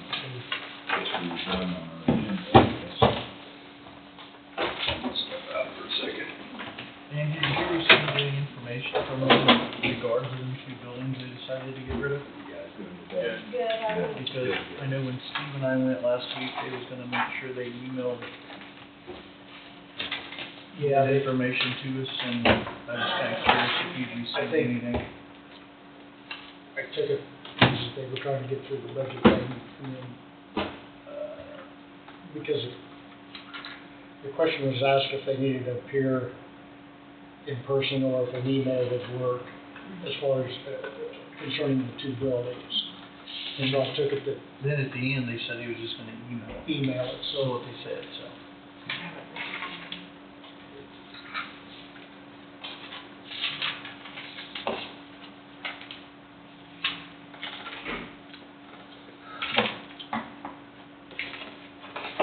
okay, this, all of this is going to end up there.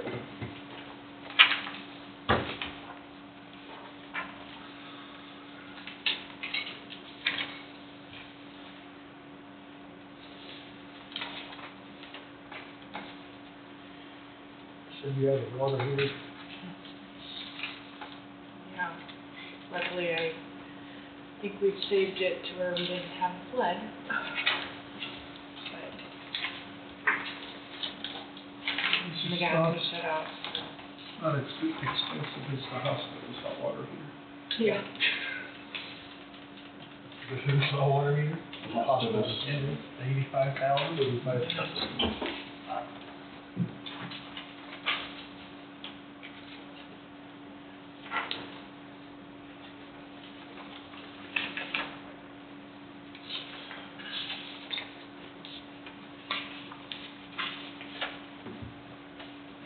Of course, I have them on a weekend.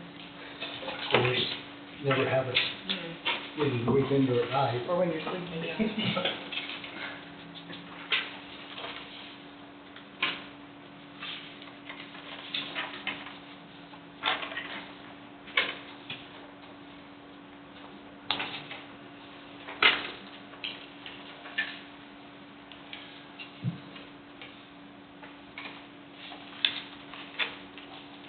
Wade, how's moving going?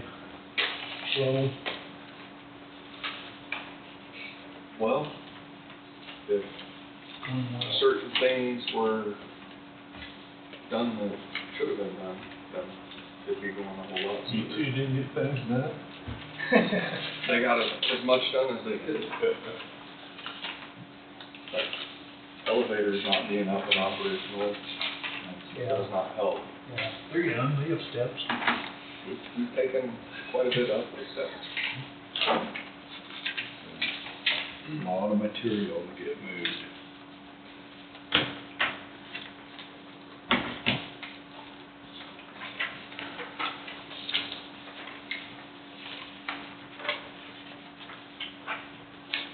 I'll hold back on some of the comments I've had from the beginning of the morning.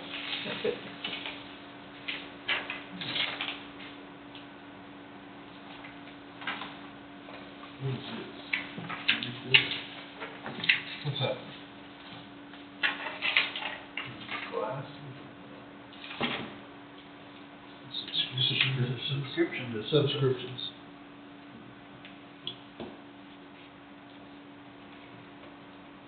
I'm just wondering what that was doing. That $9,000? Comes up $10,997.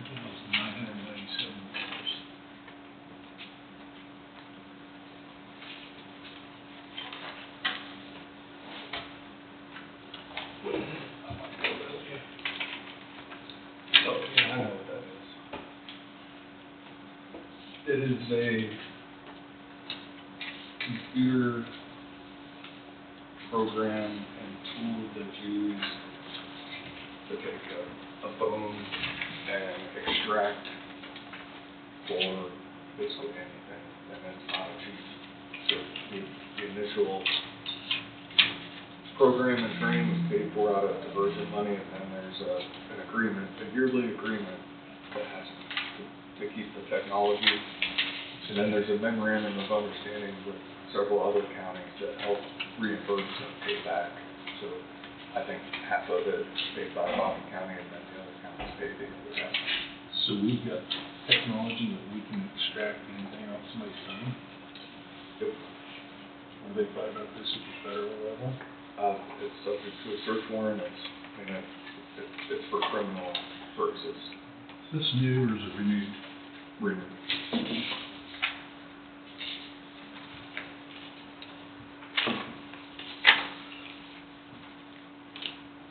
Actually,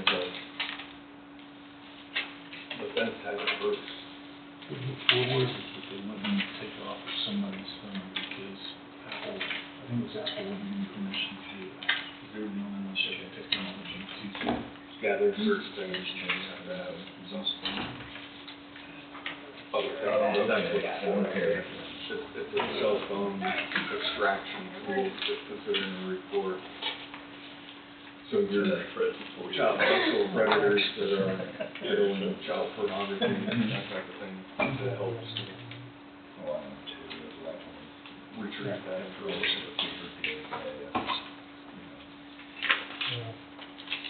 I retained part of it from not very long. But it's not. I had my notes for that, so maybe. Me writing it down helps me.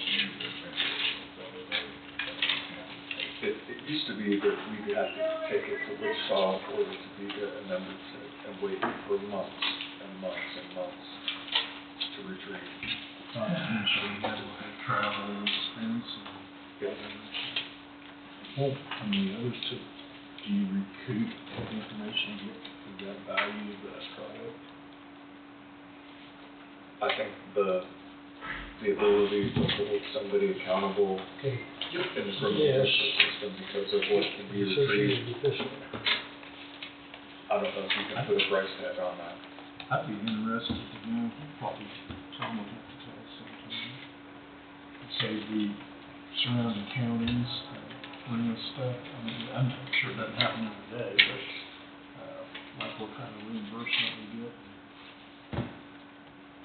I know several counties have an agreement with Coffee County. Originally, I think another county was going to take the lion's share of the responsibility, but I've pushed that, find out what the cost is, and I take word out of diversion and then get them to come and sign on with Coffee County, because I'd rather it be hosted here in Coffee County than have to go somewhere else. Have to rely on somebody else. So I do know the training,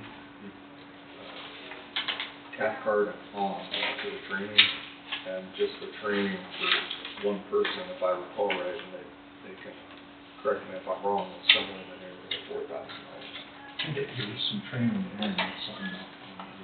And then you have to maintain your certification. I was gonna say, then you have to do some continuing ed on that, don't you? Yeah, and I was told the training is not, it's very, it's not easy. And that is putting these reports together and putting the reports in a usable format that we can use them in the courtrooms is a whole other. Motel, 3 people, $1,050 a night. 2 nights.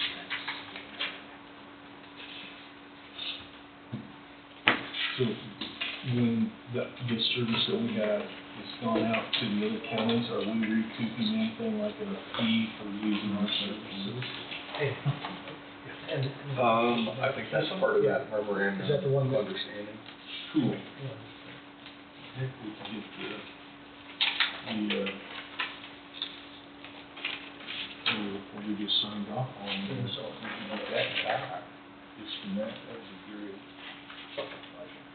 My understanding is at least half of it is a recoup through that memorandum of understanding.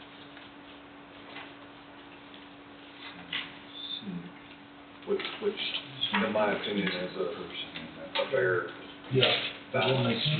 Pretty expensive per person, even though What there's was that free at? for 2 nights. Is that a special? Oh, yeah. Oh, Super 8. Yeah.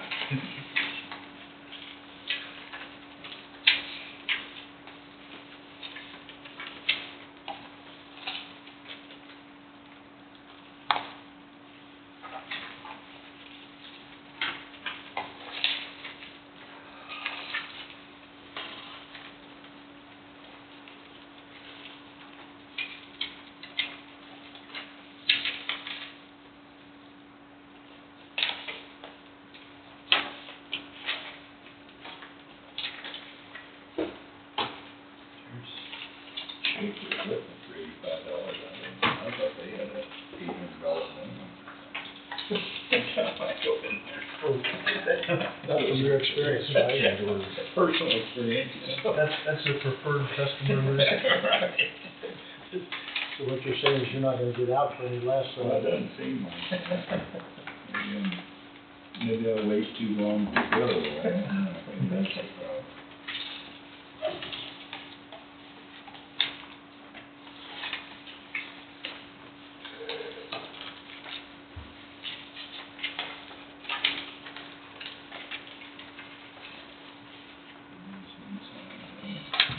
Oh, yeah, you just need to sign where it says by signature.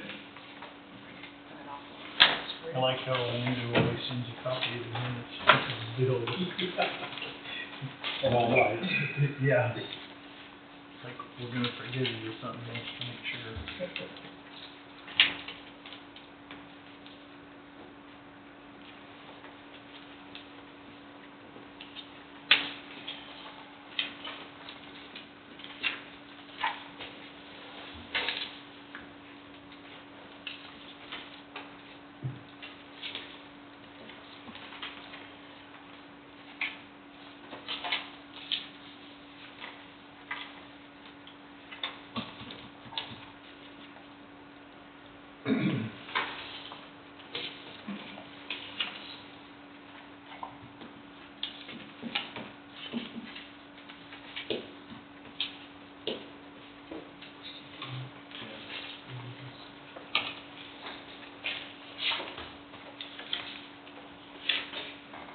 That's the way those are set, James.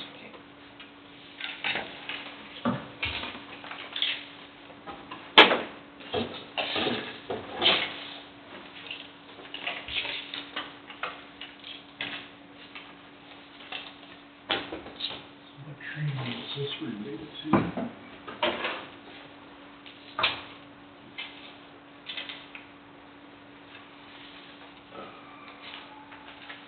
What training is this related to? Did you ever think anybody defined what training was? Russell. Oh, right there at the bottom. It says Kansas Highway Association. Yeah. Okay.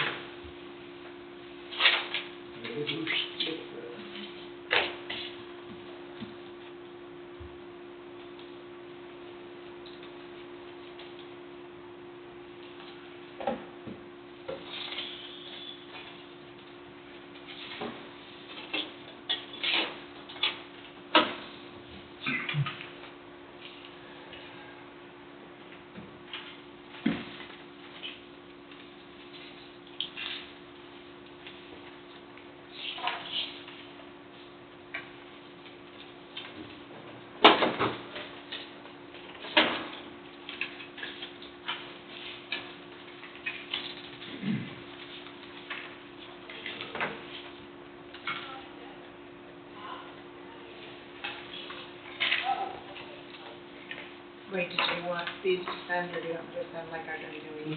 Just send them like that. The budget for the rest of the departments, units. July, when are the rest of the budgets? Well, we asked for them to be in my office by Friday, this Friday, but you'll have the end of June and then July to have work sessions. And then the auditors will be here at the end of July, and then it has to be published, and usually by August 15th, you have it approved. So we got a little bit of time to do. So all these numbers, they start coming together and see where we stand. Got a place up there too. They're doing that employee now, Church of Transit Tax. Yep. So, you're just talking this conference in Russell, I mean, the hotel, everything, taxes charged to us, all kinds of different taxes. Are we exempt? That one ticket showed a credit. Hotel had a $26 credit or something. Credit on. Tax exempt, or tax credit. Yeah. Missed that, I guess. So for some things, I don't know that we are on everything.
calling back.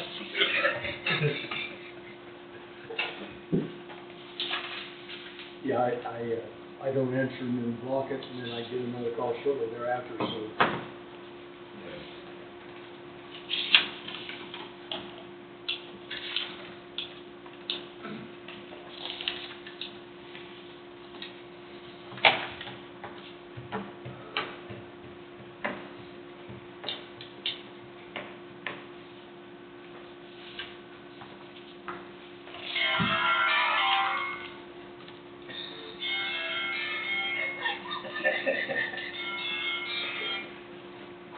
Everybody looks at Wade. Yeah. It was out in the hall, I see him walk by. It could be his ringtone, you know? Bad as a bone. You don't think so, meet my dogs? Sound like something off the Munsters. Yeah, right. I was at a mayor's conference one time, I probably told you guys. Anyway, there's a guy sitting in front of me, his cell phone ringtone went, cell phone went off. The ringtone was, I love this bar. Right in the middle of it, probably appropriate. Yeah. Good deal. Yep. This is during one of those workshop things that they had, so everybody's sitting there listening intently to the speaker, and all of a sudden, I love this bar. That's a little embarrassing, huh? Did it lighten up the mood a little bit or not? Yeah, it did. Took a while for the speaker to get back on track. Yeah, I'll bet. Yeah.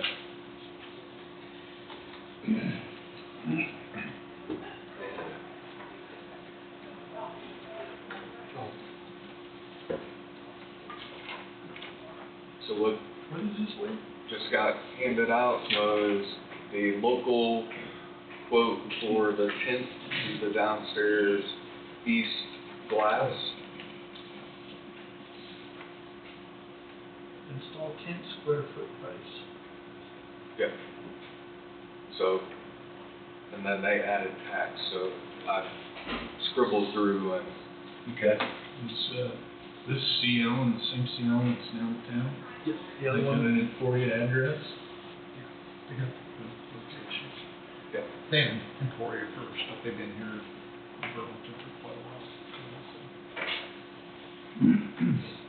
Did we have a quote from somebody else to do that tent? Yes. This is lower. Oh, okay. This is low bid. The one you just give us is low? Yes. How much was the other one?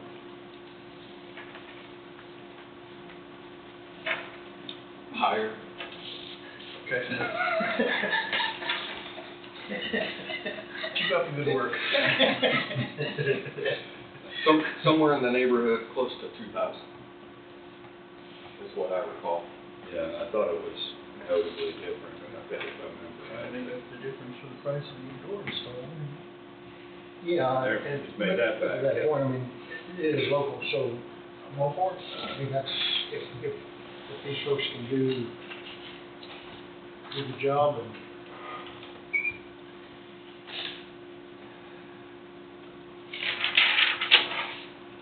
Where are they located?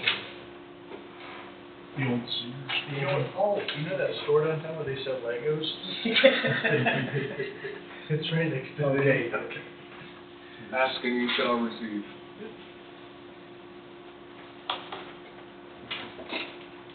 Yeah. That's going way back, isn't it? Yeah, I did. Yeah, that's, But I knew, I know where it's at. I figured you would. Yeah. want this back. Yes. Johnson's Pharmacy, you remember that? I do. She's right next door. Okay. It's, so, I think there was one copy when I got around here. Oh. This is the bid for the tent. So they're local, it's, looks like a low, well, it's lower than the other quote, and The other one's 2,000. although it doesn't need your blessing due to the amount, I'm always about bringing it in front of you, especially if it has anything to do with the building. So, unless you see a reason to not move forward with this quote from C.A. Allen, I'm gonna go ahead and move forward with it. And for the public watching, I handed it out. There's not an amount that was thrown out. It's $1,132.50.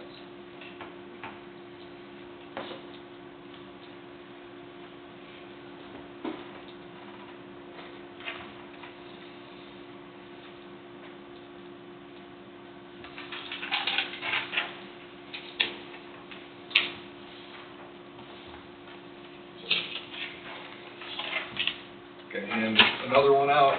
This one, I'll be curious to watch the reactions as it.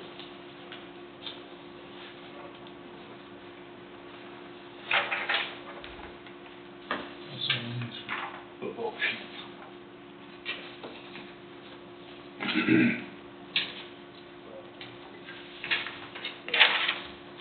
So what I just handed out is a proposal to tie the current irrigation system into what will ultimately be the new sod, grass, whatever it is, in front of the law enforcement center.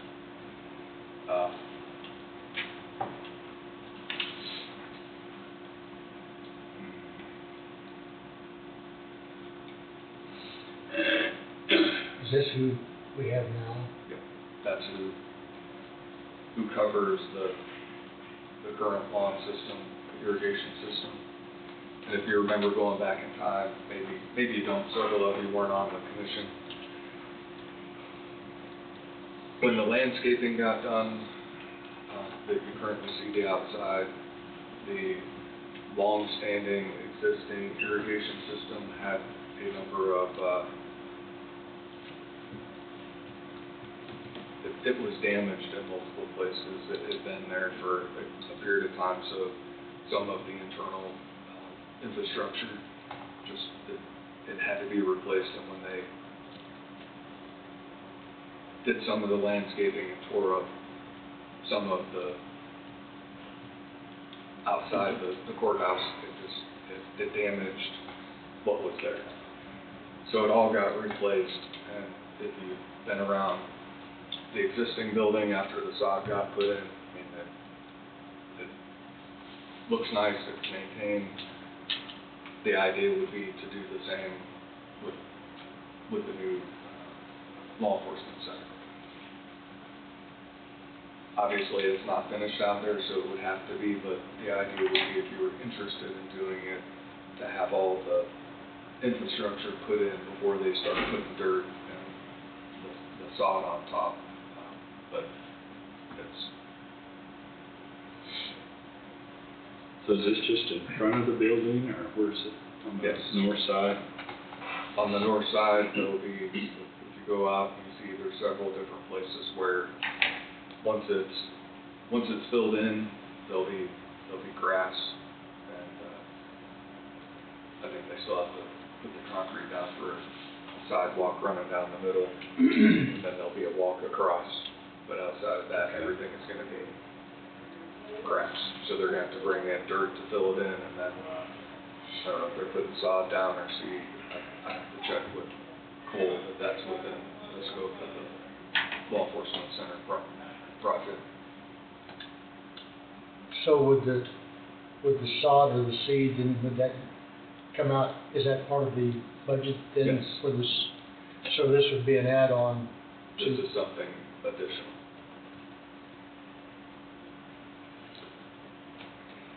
So it's kind of one of those things, if you're going to do it, now is probably the time before you put everything on top of it. If you put it in later, you're going to have to potentially dig it out to put the lines in. Or you don't do it at all. You get a hose and you spray it with water. But I wanted you to have the opportunity to at least look at it ahead of time, because it was brought to my attention that if it was gonna be done and you wanted it laid out and set up before that got done, you at least needed to know what it looked like in advance. You got any idea, Wade, when they're wanting to put the dirt in it and proceed with, I'm assuming not till fall, since it's grass? That's a good question. I don't have an answer for you right now. I just said that it got brought up to me, said give me a quote, and I'll take it to the board. But you don't know if this is turf or seed. They would probably be sod.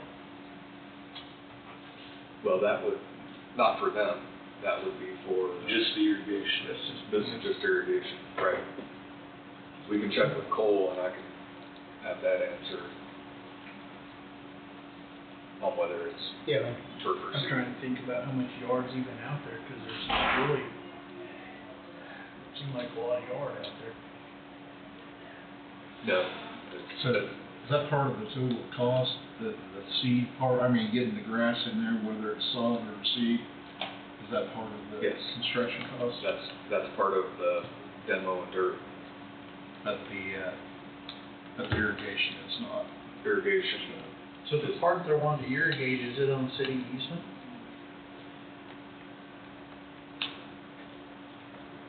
I don't think so, but I'd have to go back. Obviously, there's not a Description. I wish they would've had a layout. Last time they did it, they gave us a layout. Little site plan for it. Yep. I can get that and bring it back to you.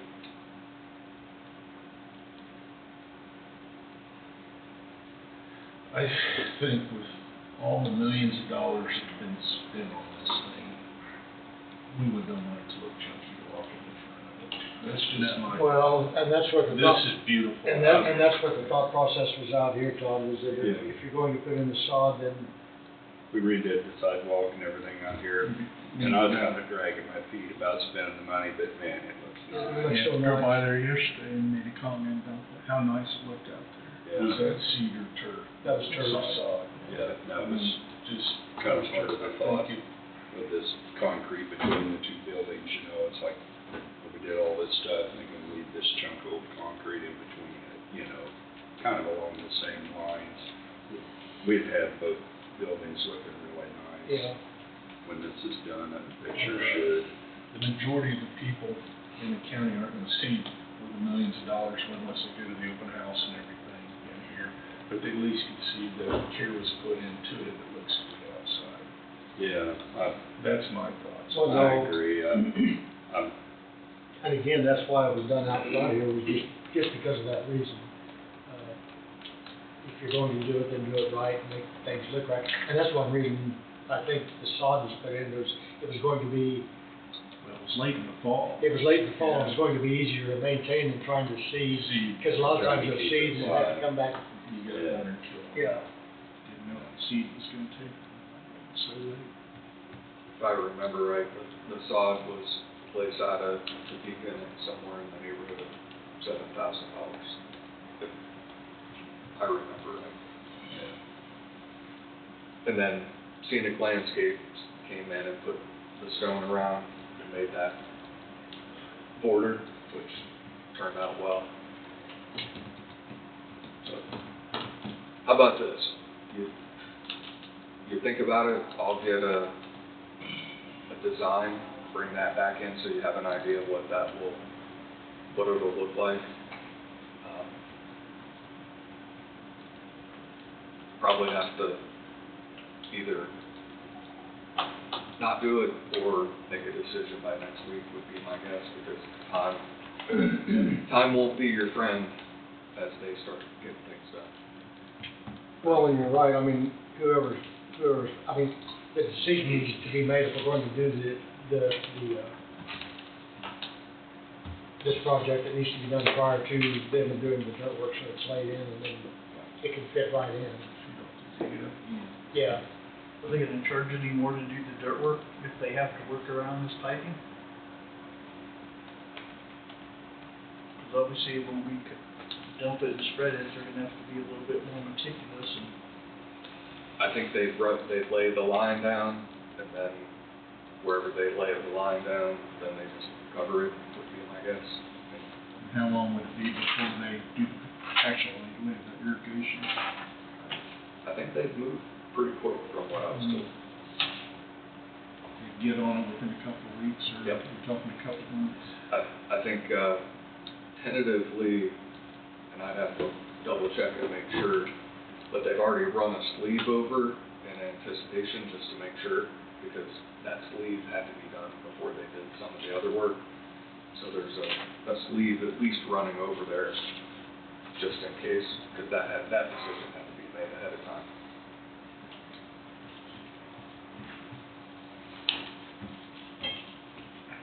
So, but, you know, the total there is, I wish I could give you better news there, but I guess the benefits, the curb appeal, Just got some real talent. if you have a new build in it, Thank you. that looks ratty.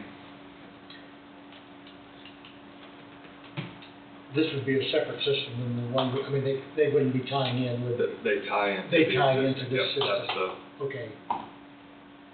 And if you look right under description, to be connected to the existing Oh. system. So that's one of the benefits. I didn't read it, but I'm sorry. No, that's fine.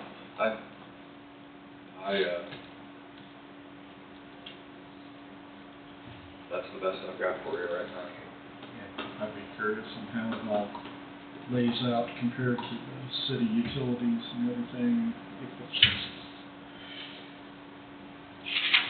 Not watering the city's grass. well, I'm not worried about the grass, but what's underneath it, where it is in relation to everything.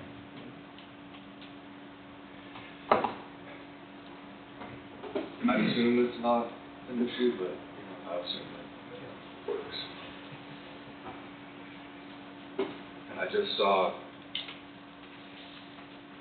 right before I came in, and I double checked the number, the next pay app just came in today, and it's 1.5, so.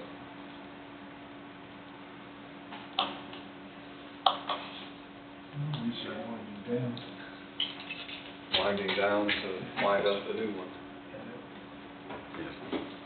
Next week, they'll come in, River City will come in, and if you remember, or if you don't, when everything started, the decision was made by the board at that time to set the guaranteed maximum price for what it is. With the anticipation for phase two, there will need to be a modification to the GMP to pull in phase two, but it will be under the $30 million. So you'll hear a little bit about that next week to kind of refresh you. There'll be a new figure set then when this is complete.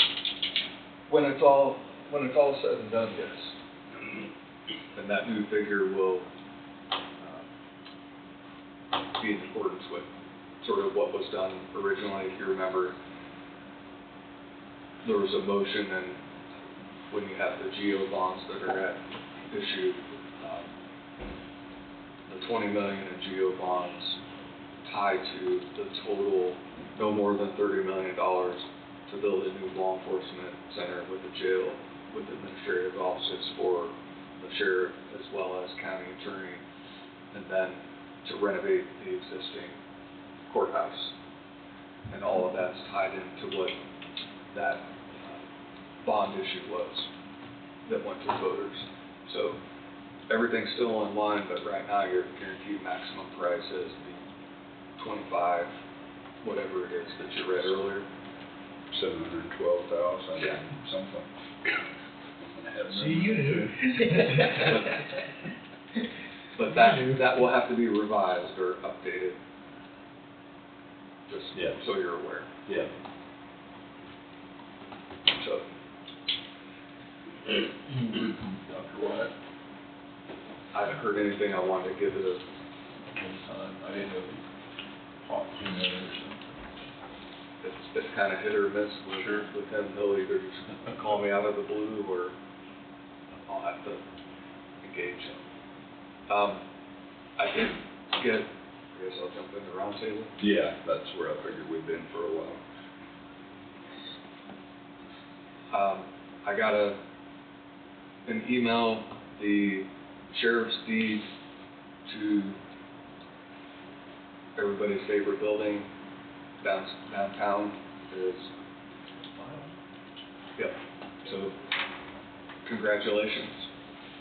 Say that again. The sheriff's deed, the deed Oh, to the yes, property. yes. Oh. Okay. So, Finally are. and Yippee. I'm sure Mike will talk about it, but When we get there. okay. There's a quote incoming at some point to address the roof and the brick issue. And I guess, So I'll just finish that topic off, we'll be done with it. Okay. No, I called last week, I got a guy that's supposed to be here. He said within 2 weeks, he's working in Linden, but he was supposed to got me a quote in writing, the specifics and the amount, so I could have brought it today. I called him Friday afternoon and he had not had it done yet, so when I get done here today, I'm gonna call and try to persuade him to get the paperwork to us so we can review it. So does this have to do with the brick itself, I mean, the brick and the roof, or? We gotta fix the brick before we can fix the roof. And the roof is already, The roof's laying up there, but you can't attach to the brick because the brick is loose. Mike, did we have any water damage from all the rains from that? I didn't see much down there, but we definitely need to get that building sealed up, done, and do something with it. Yeah. Get, Because it probably was pretty well protected. They had to, yeah, they just had it laying there against the front. yeah, they had it lapped up and then a piece over the top, so. So it should have pretty well been protected. Yeah. Way better than it was. and you'll wanna get that fully attached the way that Alpha Roofing would attach it, because if not, what he said, the first 4 feet would not be under the 30-year warranty. And you want the whole thing under the 30-year warranty. Sure. Yeah, we just need to get the brick done and just. Do you think the other building, the face on the other one's okay? Yeah, they had the roofing up on the west building, didn't they? Yeah. It was protected, it was done. It's done, yeah, okay. The only part that we're missing is that east building. So- Okay. And Okay. the rest of it's fine. And at least the initial numbers seem to be Very reasonable. reasonable, Yeah. considering what's at play. Yeah. Would, It was probably half of what I was expecting. Yeah, I was surprised. with that being said, now that the county fully owns that and you have the deed to show for it, you might be thinking about how you want to move forward and deal with that property, getting a hold of, previously, to help the county out. Cameron Roth helped the county and didn't charge anything, which, I think he could be someone who could look into and see if he'd be willing to do something similar. I think now's the time to figure out what you want to do with it, get it moving so that you can get it back on the tax rolls. Yeah. Number two, I've been contacted, Mike knows, I think maybe about both of them, because I think I brought it up in passing to him. Some of the contents of that building, your basic cookware, I guess is what it is, Mike? Paperware, paper plates, cake boxes, just, it wasn't equipment, it was just inventory, wasn't it? Yeah. Pretty much. Somebody's interested in purchasing They that. They just wanted to know if they could purchase the paper products out of it, basically. None of the equipment, just. just the paper products. Yes. Okay. And I got a list, I'll get it agreed. Well, it'd be great if we could make the public happy, you might say, that. And then there was also another request to either see if some tables could be donated to another entity that's trying to get off their feet. So tables and chairs, or that the county would sell those.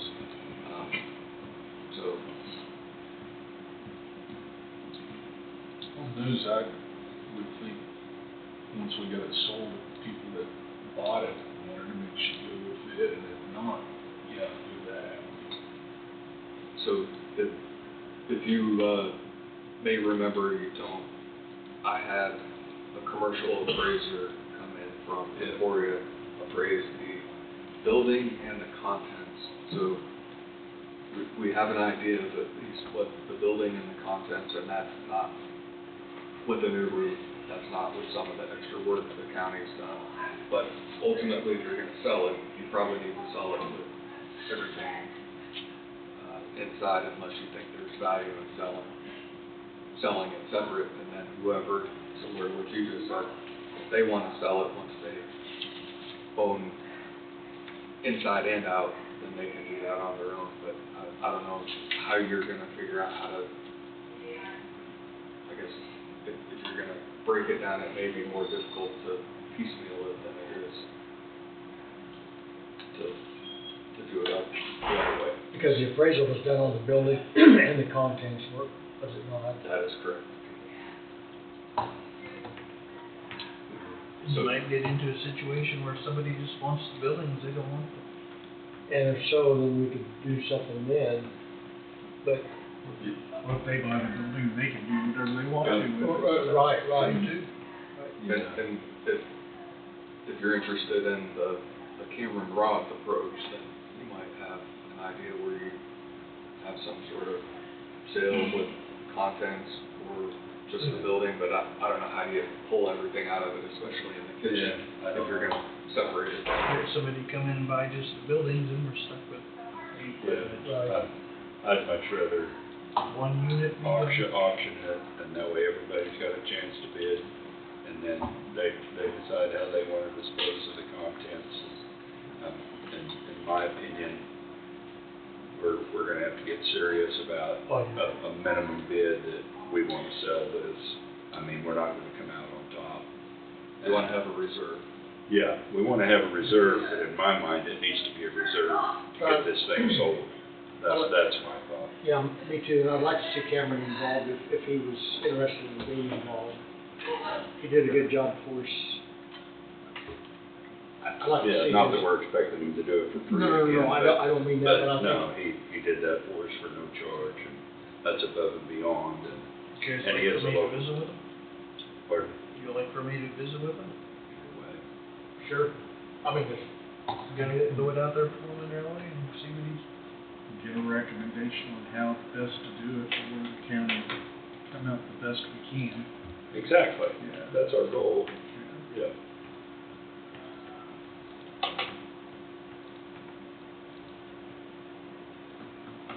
That's all I have. yes.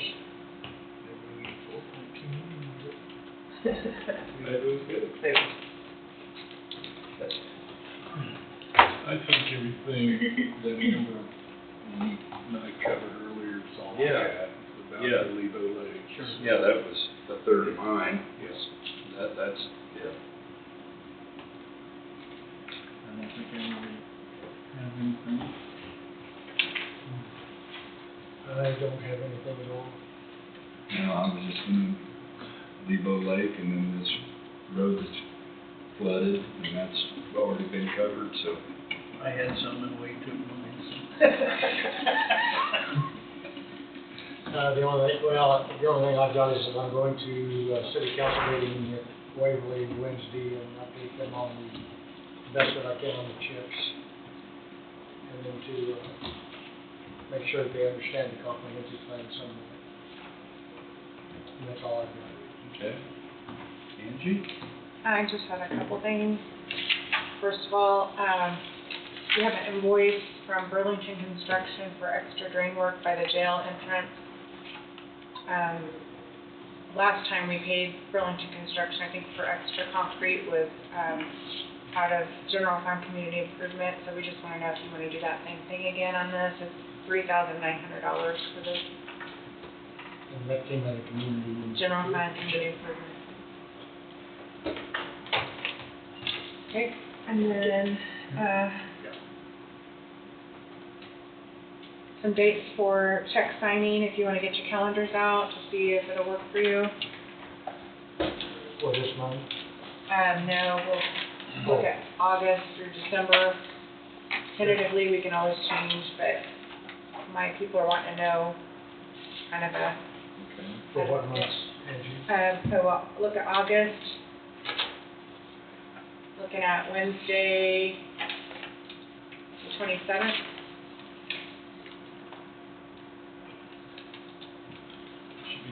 I'm good with that. Okay. Everybody September, else? Yeah, I think so. September, we could look at Monday the 29th, that'd be commission meeting day. Wait, am I off? I'm off a day, aren't I? No. That's Monday, It is 29. September 29th. September's 29. Okay. Okay, then October, Monday the 27th. It'll be a couple days early, but I think we could swing it unless we get closer and we find out it's not gonna work. November, Monday 24th.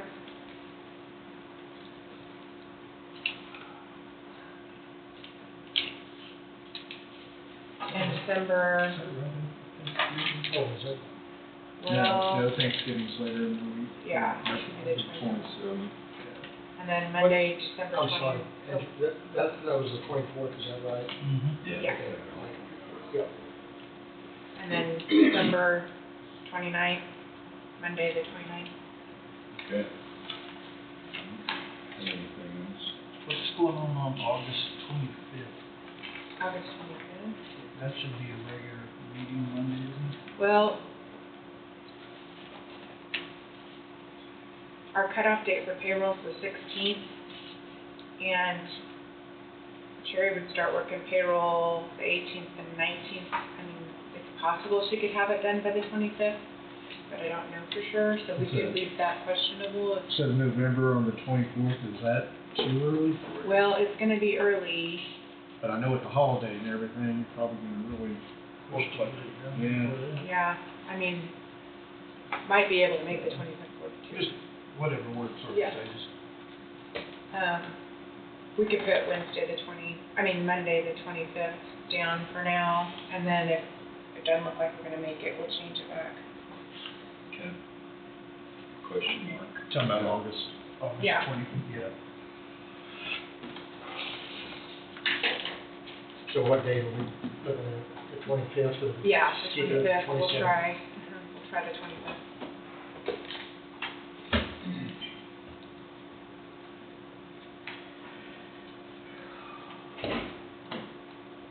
And then for June, that's the 26th, correct? June, we have Monday the 28th.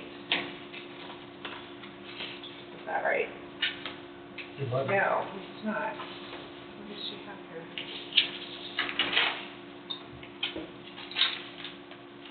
I got it down for the 26th. Oh, yes, Thursday the 26th, 26th, correct, okay, yeah. all right.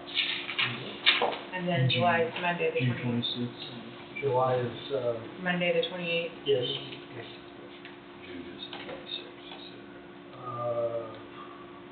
yes, June the 26th, but I would just double check and make sure I, So what time do we start that?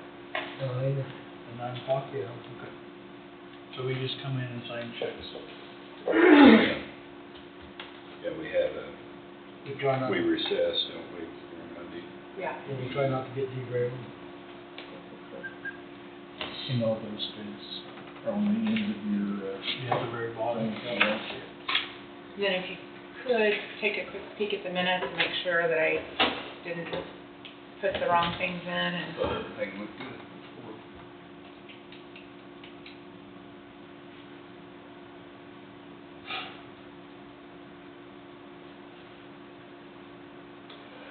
On the museum, never put what the amount of the request was.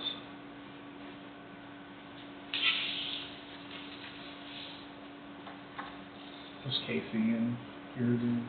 I don't know. It was like 300 and some thousand. Yeah. Gives the same amount last year. Same amount last year, and that was, Or this year, I guess, technically.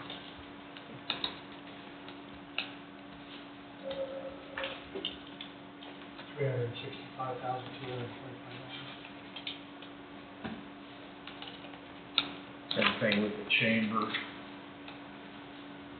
We don't have the budget request amount in there. Okay.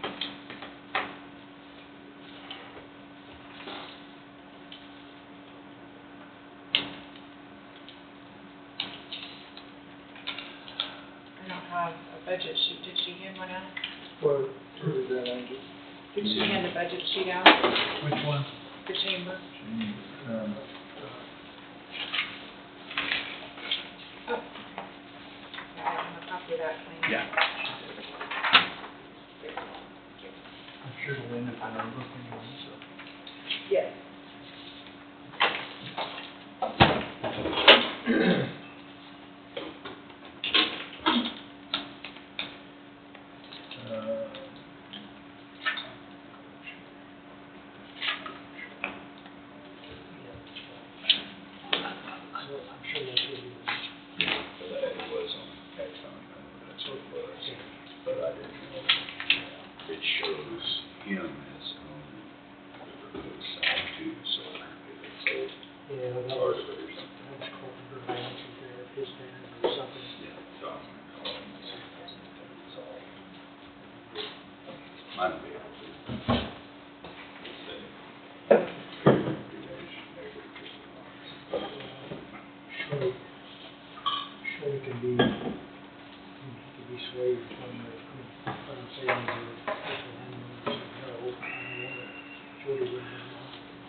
So anything I need to take out or change?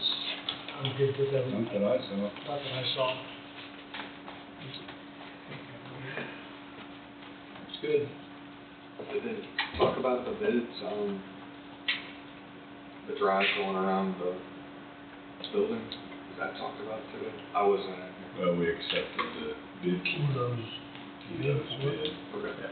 74,000. Yeah, something like that. Is that something I should put in or not? I'm trying to be vague. No, No, I think. we accepted it. That was a Yeah, motion. no, you've got it in there. Oh, it is. That was before you were. Yeah. There it is. No, they have I just hadn't got there yet. an estimated start date, the day before the first, open house. Yeah.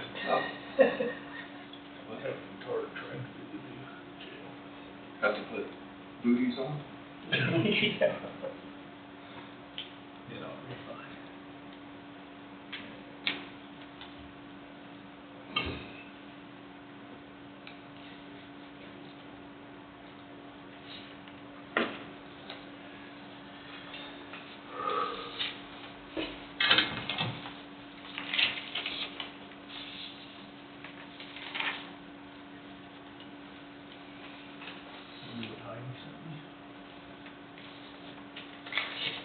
Christmas card?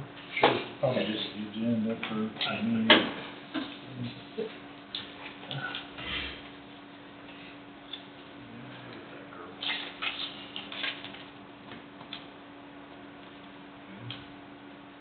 Is that all we had?